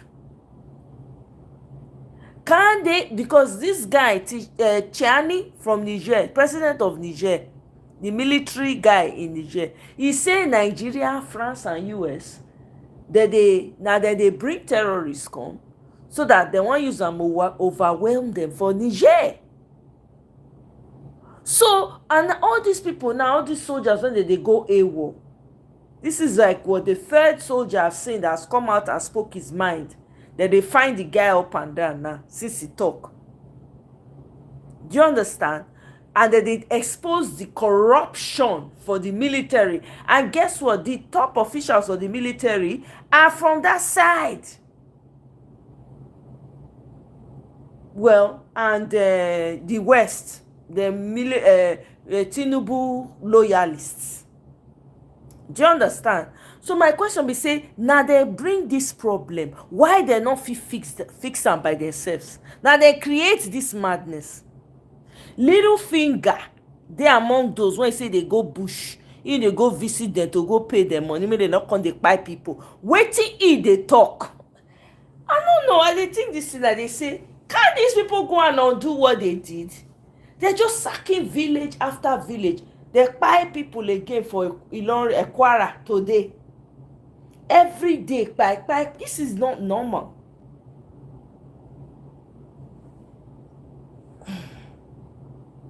I don't know. It's crazy. But one thing for sure, when I not fit, this 2027 election is very consequential.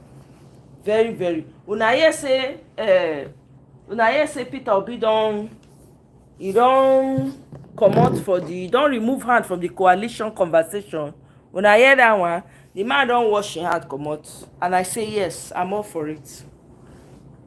Okay, now rumor, Seed will be happy to hear this. Seed, I was able to confirm, true. They're saying Amechi, they are looking to do Atiku and Amechi. That's what they're trying to do. Because I know you mentioned it yesterday and you spoke extensively about it. So I just wanted to confirm that. Now Amechi, they push Amechi and Amechi and El Rufai. That's what they are pushing. That ticket will fall flat on his face. He not get where they go. Oh my God. He not get where they go. And you are right, see it, because Peter Obi is holding on to Ahmed. That I've been saying it from the beginning. When people were talking about coalition, they speak English up and down. I say, you people, like, you are stuck in a rut. You want to keep going around the same circles.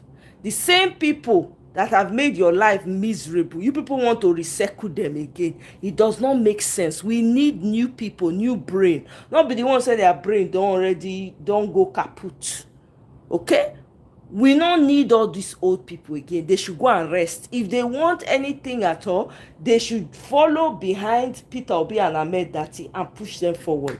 We are tired of the same old people that have not moved Nigeria forward for God knows how long. We are tired. How long are we going to keep recycling the same dead brain people? Look at the one that snuck in through the hole. Look at what he has turned to. Even they do AI of himself on the sea as a pirate. Pirate Jackaban. Oh my God. I'll never get tired of laughing when I see that video. Blaming the citizens for the obvious corruption of the useless elite. I'm telling you, that was how Amechi came that day. You're on TV, was saying, the people. When you were there, what did you do? Did you lead a protest? Did you lead one? Now, when they come up for office, and another time they are sense, they come back. When they did there, they know they think. You want other people's children, poor people's children, when they come buy for now. Meanwhile, your children are sitting pretty in the overseas. No, call your children home to come and fight for you people. Since you people want power by all means necessary, call your children home. Let them come and fight for you people. Let them come and fight. Since you want this power by all means necessary, Nigerians don't suffer for the hands of these people. Though. Everything now that they blame them on Nigerians. Military man come out, which they blame Nigerians. They say that Nigerians, they cause them. Hey, God, I beg you. The sea finish, Oh my God. Everything when they happen for Nigeria now, Nigerians cause them. On top of say that they suffer. Oh, 2027 must be an unforgivable year. The year that all the anger when you get for your belly, you go use and pour them out on all these people. Once people talk by for him to take over. Can you imagine? Selfish and wicked people. Meanwhile, their children they don't put them for different parts of the world. Bring your children to come and lead protests for you, since you want power by all means necessary. No, now poor people children that they want use. God, I beg you. No. We gotta do something. This is why revolution cannot work in Nigeria. I don't sit down think. Sometimes I'll say revolution, sometimes I'll say, you know why revolution not fit work? Too many difference of opinions. Everybody wants. There are people who just like to lick the boot of Oyibo people in Nigeria.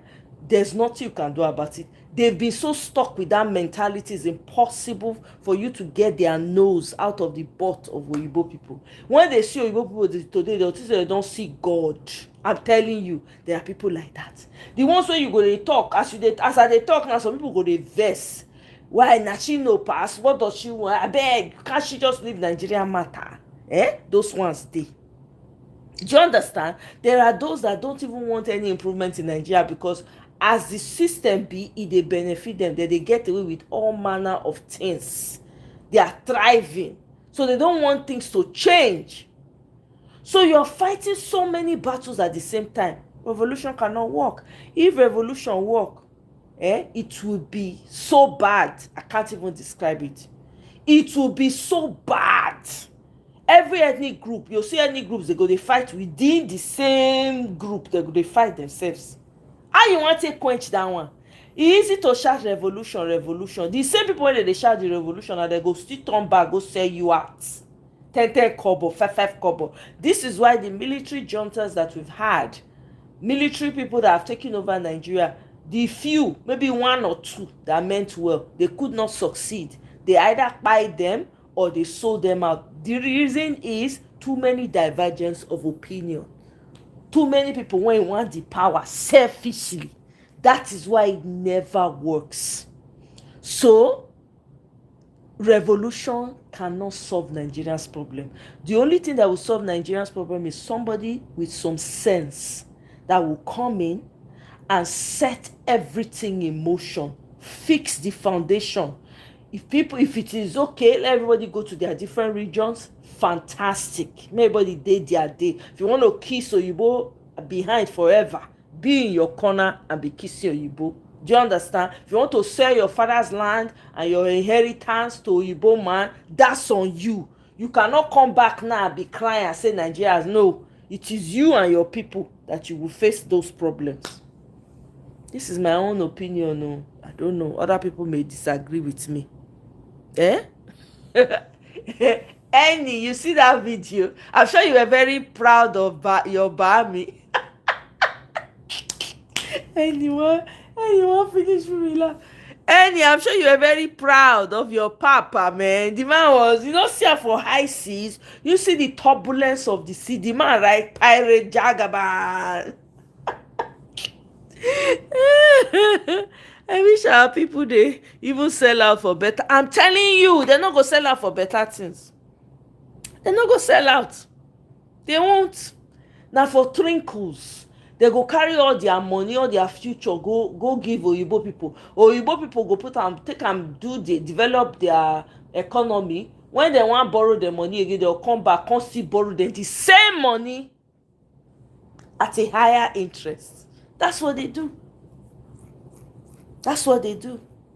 When I hear say Rwanda na part of the big boys club, na I make they use them. When I hear that one, say Rwanda is part of the big boys club. They are part of the new world order. When I hear that one, okay, I think I played the video yesterday. Make una they know. Meanwhile, other African countries are waking up slowly and deciding their fate on a daily basis and saying that, you know what? Let's say this AES now will join you. Somebody described it so aptly today. I saw it somewhere. The person said that this whole thing that's happening, the AES sort of thing that's happened before with Sankara, Nkrumah, and the rest. Some of the ones that were Pan-Africanists, they were on one side. Then they called them, the ones that were the moderates, meaning they agreed economically but not politically, right? And then there were the ones that were not interested at all. Okay, both the ones that were not interested and the ones that were only interested in economically, there were problems.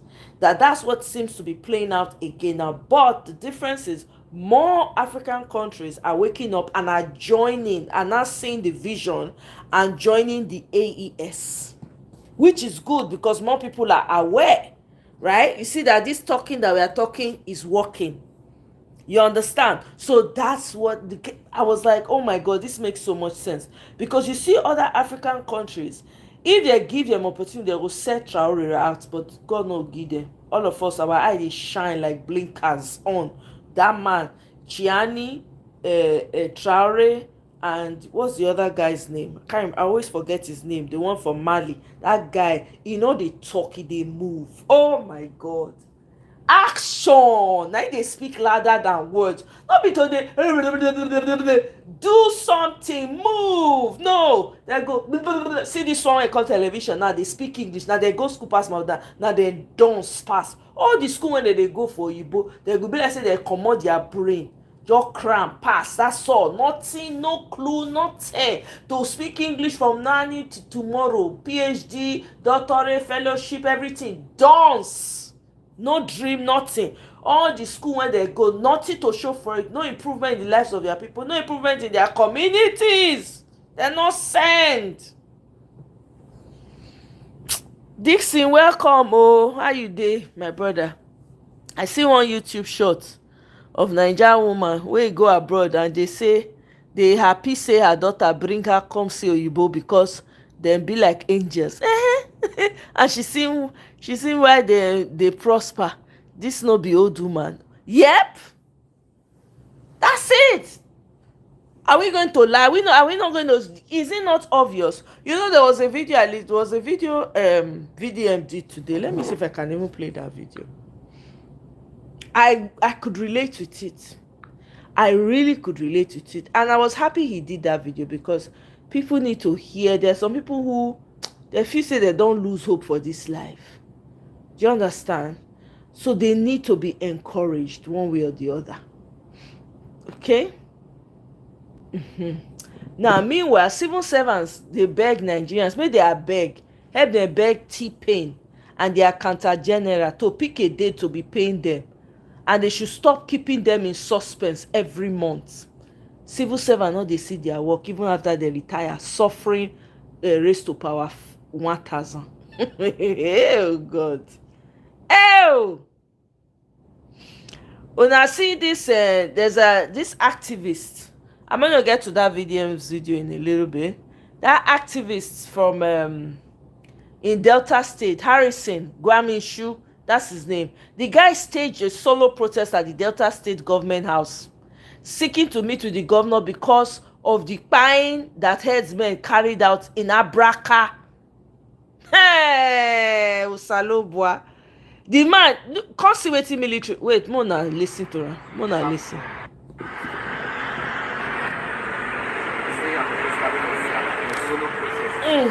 Not come with crowd, not come with anybody. This afternoon, 2 persons were killed in Africa. No, feature me, and nothing is being done about it. Nothing is being done about it. You cannot stop. You cannot stop. I want to see, this is our government house. We are going to see government. Nothing is being done about it. People are being then he said he just 30 million on that way. I want to see the governor. I'm on the solo protest too. I can't see governor. My name is Harris. Guys, please double tap the screen. Right Honorable Sheriff Oborewole. I can't see Right Honorable Sheriff Oborewole. My name is Harrison Gwamishu. My name is Harrison Gwamishu. Don't push me. Go. Use your gun. Our state with this. This is our state. This security in Delta State. People are being kidnapped and nothing is being happening. Nothing is happening. If you pay for it, you pay for it. If you break it, you pay for it. If you pay before, you pay for it. I want to see His Excellency, the governor of Delta State. Are we not Deltans? Are we not Deltans? Are we not Deltans? I want to see the governor. You tried to destroy my phone? This is a retired appointee. You don't. Mr. Harrison. When I was yesterday to the governor, and I reached out to him several times. I have to see this in my WhatsApp. So reach out to him to complain. I was yesterday to the governor of civil societies. I have tried several times to reach out to him. No way to reach out to him. Tell him what is going on. And I resigned. I said I will not be a doctor or the pastor. So this governor, yes, he is aware. I resigned my appointment. I said I will not be appointed. This governor was. Okay, you guys want to see the videos, yeah? This is the video. Not come with crowd, not come with anybody. This has to do. Two persons were killed in Africa. No video me, and nothing is being done about it. Nothing is being done about it. You cannot stop. I want to see, yes, I want to see, this is our government house. We are going to see government. Nothing is being done about it. People are going. He said he just started lost other way. I want to see the governor. I'm on the solo protest too. I can't see governor. My name is Faris Kwamishu. I can't see His Excellency, Right Honorable Sheriff Oborowole. I can't see Right Honorable Sheriff Oborowole. My name is Harrison Kwamishu. My name is Harrison Kwamishu. Don't push me. Go. Use your gun. Our state with this. This is our state. This security in Delta State. People are being kidnapped and nothing is being happening. Nothing is happening. If you pay for it, you pay for it. If you break it, you pay for it. If you pay the phone, you pay for it. I want to see His Excellency, the governor of Delta State. Are we not Deltans? Are we not Deltans? Are we not Deltans? You tried to destroy my phone? This is a retired appointee. You don't. Mr. Harrison. When I was yesterday to the governor, I have reached out to him several times. I have received my WhatsApp to reach out to him to complain. I was yesterday to the governor of civil societies. I have tried several times to reach out to him. No way to reach out to him to tell him what is going on. And I resigned. Said I will not be a doctor or the pastor. So this governor, yes, he is aware. I resigned my appointment. I said I will not be appointed again. Since governor who appointed me cannot listen to me, why should I be appointed of the government? So now let us come back to the community and fight for appointment. That's what I'm here today. To tell him about what's going on in Africa, other areas in Delta State. Operation Soup was given 31 healers.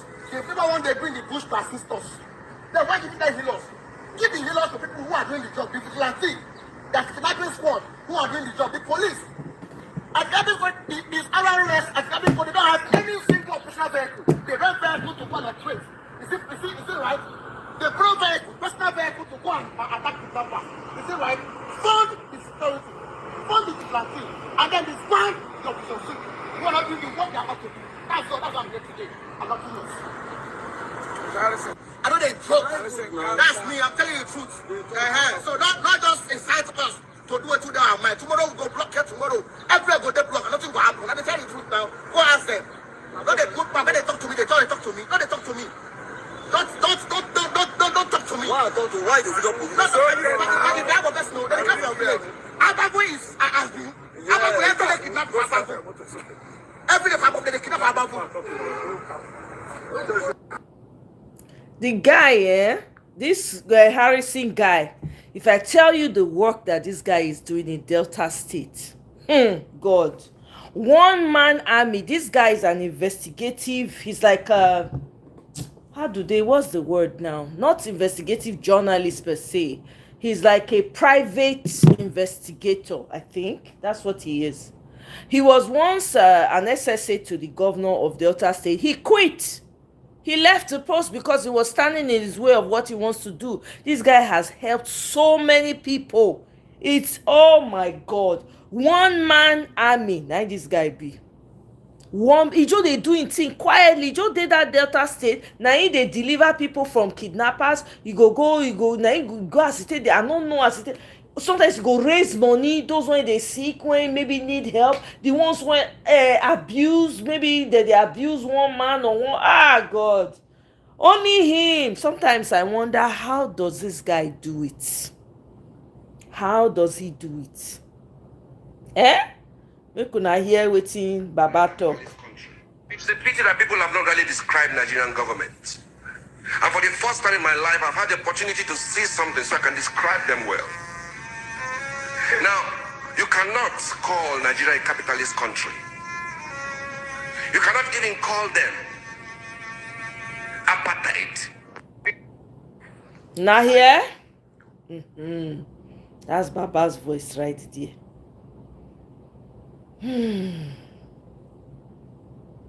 See, a Nigerian politician blocked road yesterday to the airport last night. It caused delay of nearly 2 hours, making several travelers miss their flight. So today, right now, 3rd of June 2025, because of one person that have probably destroyed this country, they block the road that leads to airports. You can see, this is the airport that leads to the airport. They block the road for that one person to pass. For more than 1 hour, 30 minutes, I've been standing here. I off my car engine. Everybody here off their car engine because of one person. Now, do you know how many people will miss their flight because of one useless person today? One useless person, which we don't know. Some people are saying it's the president or it's the vice president. We don't even know. It might be the president. See, pensioner Came as a joke, but I know that those who were talking to me meant what they said. Help us to tell President Bola Ahmed Tinubu to instruct his accountant general to always tell Nigerians when they should expect their salaries and not to take Nigerian workers for granted. What is the regular time? What is the regular time of the month that Nigerians should expect their monthly salary? Treat workers with concern, with empathy. Honor them. Don't put them in suspense over their monthly salary. It is part of being humane. So, but don't be wicked to workers. Their salary is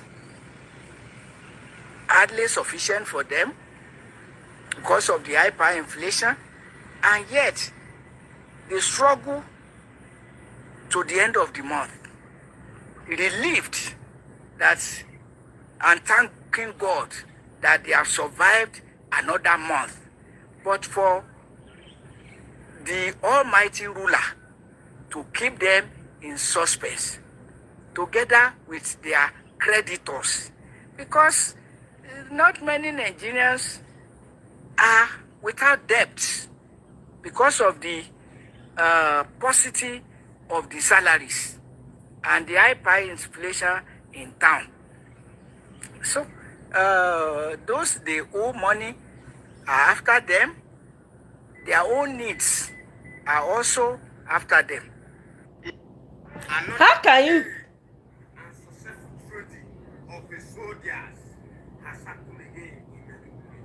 Okay, bless say this soldier no dey give up anytime soon. No, guy don't bring update again. Mercy, it's not update now. Yeah, he don't bring update again. This one a recent video. We could listen. Local governments of Borno State. They have traded the life of soldiers again in 153 Task Force Battalion in Mante local government army base. I must talk. I talk, I go. And I did not talk, I go. The Nigerian army commanding officers are the problem we are having in this country. The insecurity issue we are talking about was because of the commanding officers. A private soldier, lance corporal, and above are ready to end the insecurity that is happening in Nigeria today within 48 hours. And officers does not allow that to happen, because once there is no war, there is no money in their account. They are selling people's children every year, every recruitment. How many soldiers have ended their lives all in the name of saving the country? Guys, please double tap the screen. Oh, You will not confirm it. Waiting they pay me. double tap If to they be like. soldier, they know the Greek confirm am.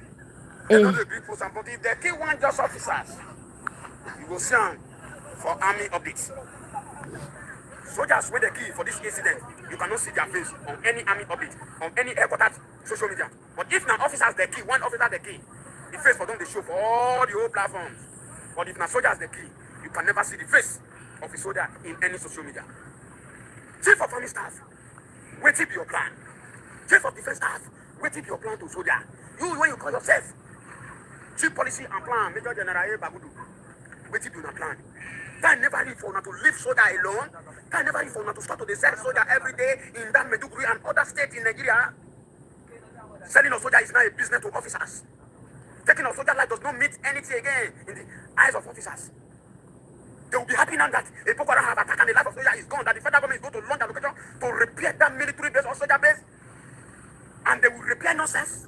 They will put the remaining money on their pocket. Who is going to repair? Who is going to do the maintenance on that army base? It's still the same soldier they are going to carry to repair that base. And they will not pay them any amount of money. They will say they are working for their salary. They will not pay soldier 1 naira. Soldier is the one that will come and repair that place, that will come and build that place. They will only pay the civilians, they will not pay the soldiers. They will took the money inside their pocket. That is where they are. The reason why the fight in Maiduguri can never finish is because of the generals. You are among Major General E. Abubakar, you there among. Chief of Defense Staff, you there among. Gigi Musa. Chief of Army Staff, you there among the problem that is happening in that Nigerian army as a whole. All the whole commanding officers. Now, trade by battle, now they do. Nobody now they do the work. Even the office work. Now see the soldier they do. Only way to now they see signature and snap. Now the work now they do for the Nigerian army be that. The second trade work of my mission. Now to gang again and still tell the terrorists. This is how we are operating. You there for one front. Now go they carry civilian. Making the same errand for inside army base. That civilian, una know that civilian go house now. He go come call the Boko Haram. This is how their location is. Una go they allow civilians to enter inside army camp for operation ground. Una go they send a message. He go they monitor on the ground. How Boko Haram no go attack the army base? How Boko Haram no go in and out? Officers go they allow soldier civilian to the enter inside army base? How they no go they attack military base? How they no go Boko Haram no go supersede the power? Una so una know. Stop selling soldiers, officers of the Nigerian army. Morning. My time, because when I go after the people, the same people they come and beg. Meanwhile, wetin dey do P1 real estate o? Mona avoid P1 real estate o. P1 real estate, the one man don dey shout the what's it called, activist for real estate matters for Nigeria. He say he no know why EFCC never come pick up the man. This man don dey shout since. Especially SEC Nigeria label P1 Estate a company a fraudulent Ponzi scheme. You guys stay away from P1 Estate. Oh, Mona not go buy market for their hand. P1, make a play for now. P1 real estate company. The real estate company that is selling receipts to people instead of land. To the general public, I'm going to be playing a voice recording of one of P1's victims. But before I do that, this man here, Dr. Augustine Onuwere, is the founder and chairman of P1 and is the pioneer and the leader of the fraudulent activities that is going on in that P1 company. P1 real estate company has been labeled as a Ponzi scheme by SEC. And I see no reason why the EFCC are yet to pick up this man.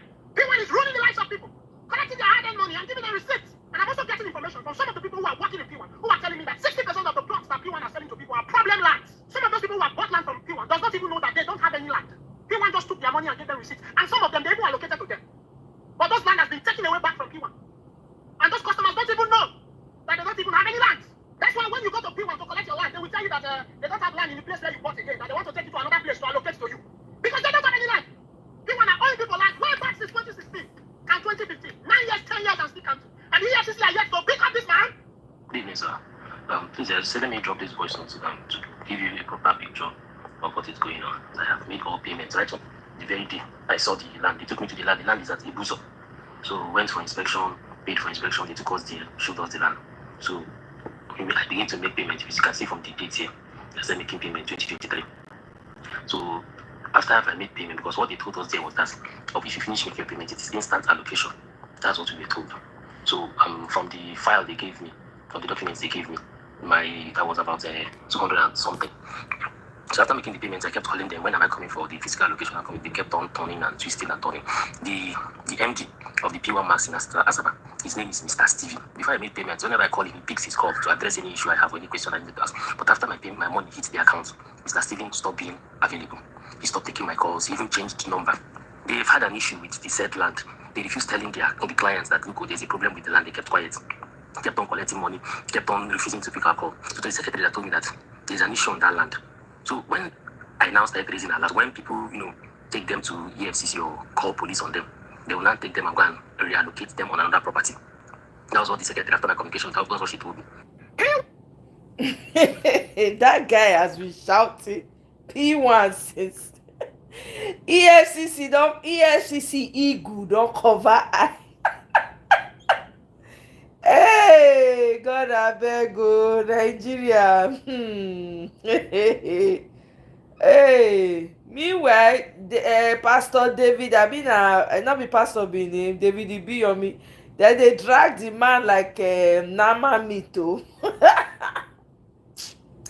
Abeg, make I find this guy video. Oh, Kokobioko. Yeah, so. Alright, so I honestly feel the need to say this, especially because of the people who grow up the way I grew up.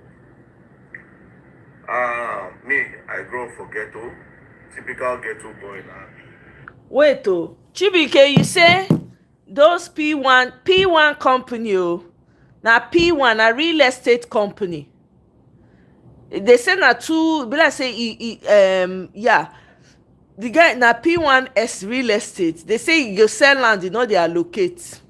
And then if you guys are buying, anybody that is buying property on that Calabar coastland highway, ability they call am, they say man not buy property around there. Oh, make una not buy. Anybody when they want deceive una, they say, oh, the prices are good now, come and buy. More not buy yo. Mona not buy those properties. They don't condemn everything. They don't destroy everything. The road they never finish. In fact, the road when they do now, here say not reach 30 kilometers. It's like 26 something kilometer. Okay, you say you've used their services before, no issues, just expensive, just my not be so many. A lot of people they talk. Oh, if the man really in hand pure, this guy has been calling him out for God knows how long. He hasn't been able to defend himself. So Chibike, my brother, be careful, oh. Too. Now back then, a lot of people, there are this particular group of people that make all of us feel like shit. This type of people, if you find them for our school place, our churches, especially for us who are Christians, you find them for churches, Now, who are these type of people? The people that segregate. All those people say their children, they are abroad, their children go to school, go abroad. Then I remember then they used to make us feel like, oh yes, you are not worth anything if you've not gone abroad. You understand? Like for my church, for instance, right? The church when we say I grow, what's the time? Oh, if you like a teenagers meeting, children meeting, children gathering, you can see segregation. You see segregation because then they get brought abroad. Their mothers will look us like say, I beg this one, none of your picking, none of your brother they abroad, Mrs. Father is the mother. But I can't come abroad. I don't travel now, I don't see everything, I don't see the way of life. What am I trying to say? If you didn't get to and you go through this, because for me to go through one, but I mean, I don't send. As of then, I don't send, but I see the segregation, I see the disgust, I see the irritation for a lot of them face when they see us, when they see the commoners for inside churches. They're always going to say, this one, after all, my own children, they're abroad, this one's there.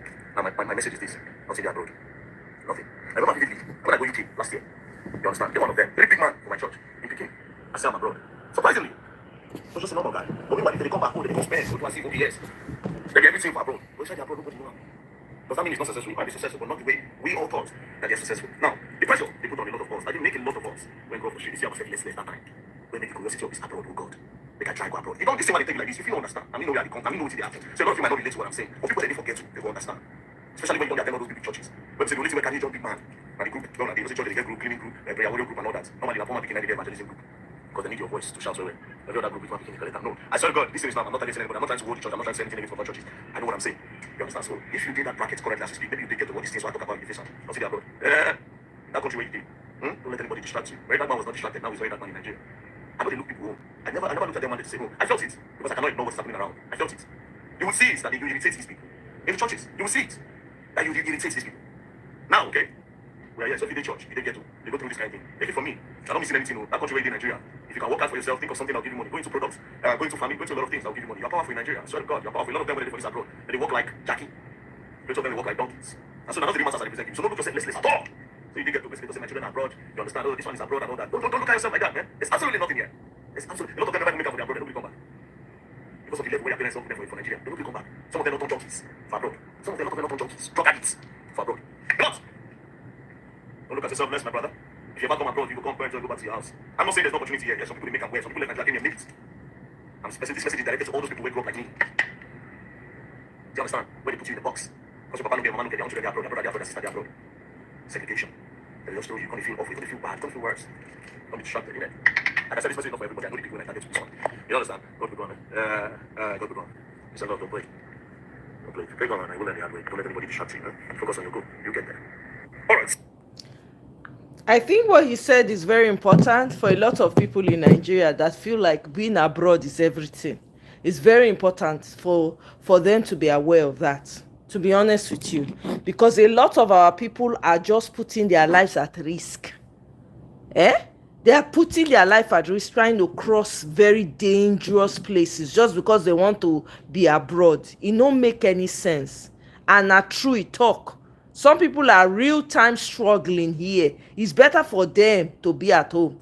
I have a friend whose aunt, that woman became homeless. They were trying to get her to go home. She refused.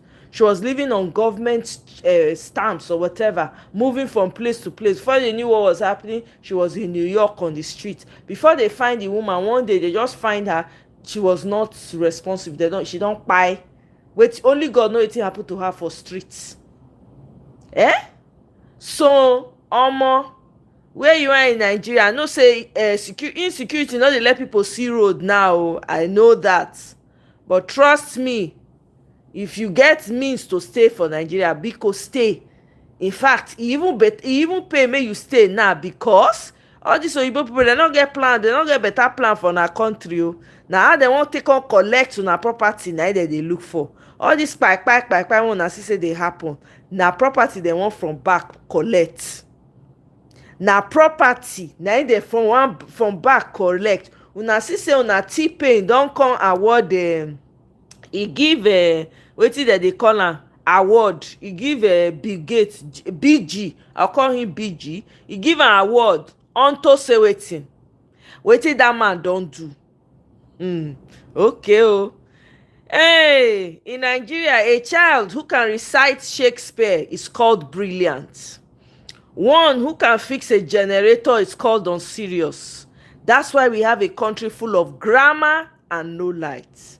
This was said by Alex Onya Bam. Couldn't have said it better. Could not have said it better. Okay? So, on this note, my people, make I end am here. Tomorrow na another day. Many things dey happen for our country. I don't know. We go continue to talk, because I believe say na only talk. Na from talk na we go take see solution to all the wahala wey dey happen for Nigeria. So I thank you very much for joining me. Michael, thank you very much. Chibike, thank you. Annie, I thank you. Engineer AKP, thank you. Madam Luke, thank you. I think big manism is another factor holding the average Nigerian hostage from demanding their basic. Of course, ego. Na me, na my own better pass. I better pass my neighbor. You understand? Exactly, Michael. They don't let the guy, but the guy is very dogged. The guy not sent. But the guy has saved a lot of people, man. A lot of people. Kudos to him. He has saved lives, So everyone that joined the live, thank you very much. Dixon, thank you. D, thank you very much. Priceless Ify, Seed, everybody. Now thank you. Farm Fresh, thank you very much. Kene, no say Kene go don reach Ngugi by now. Oriyomi, Osheo, thank you. I appreciate. I'll see you guys on my next one. Bye.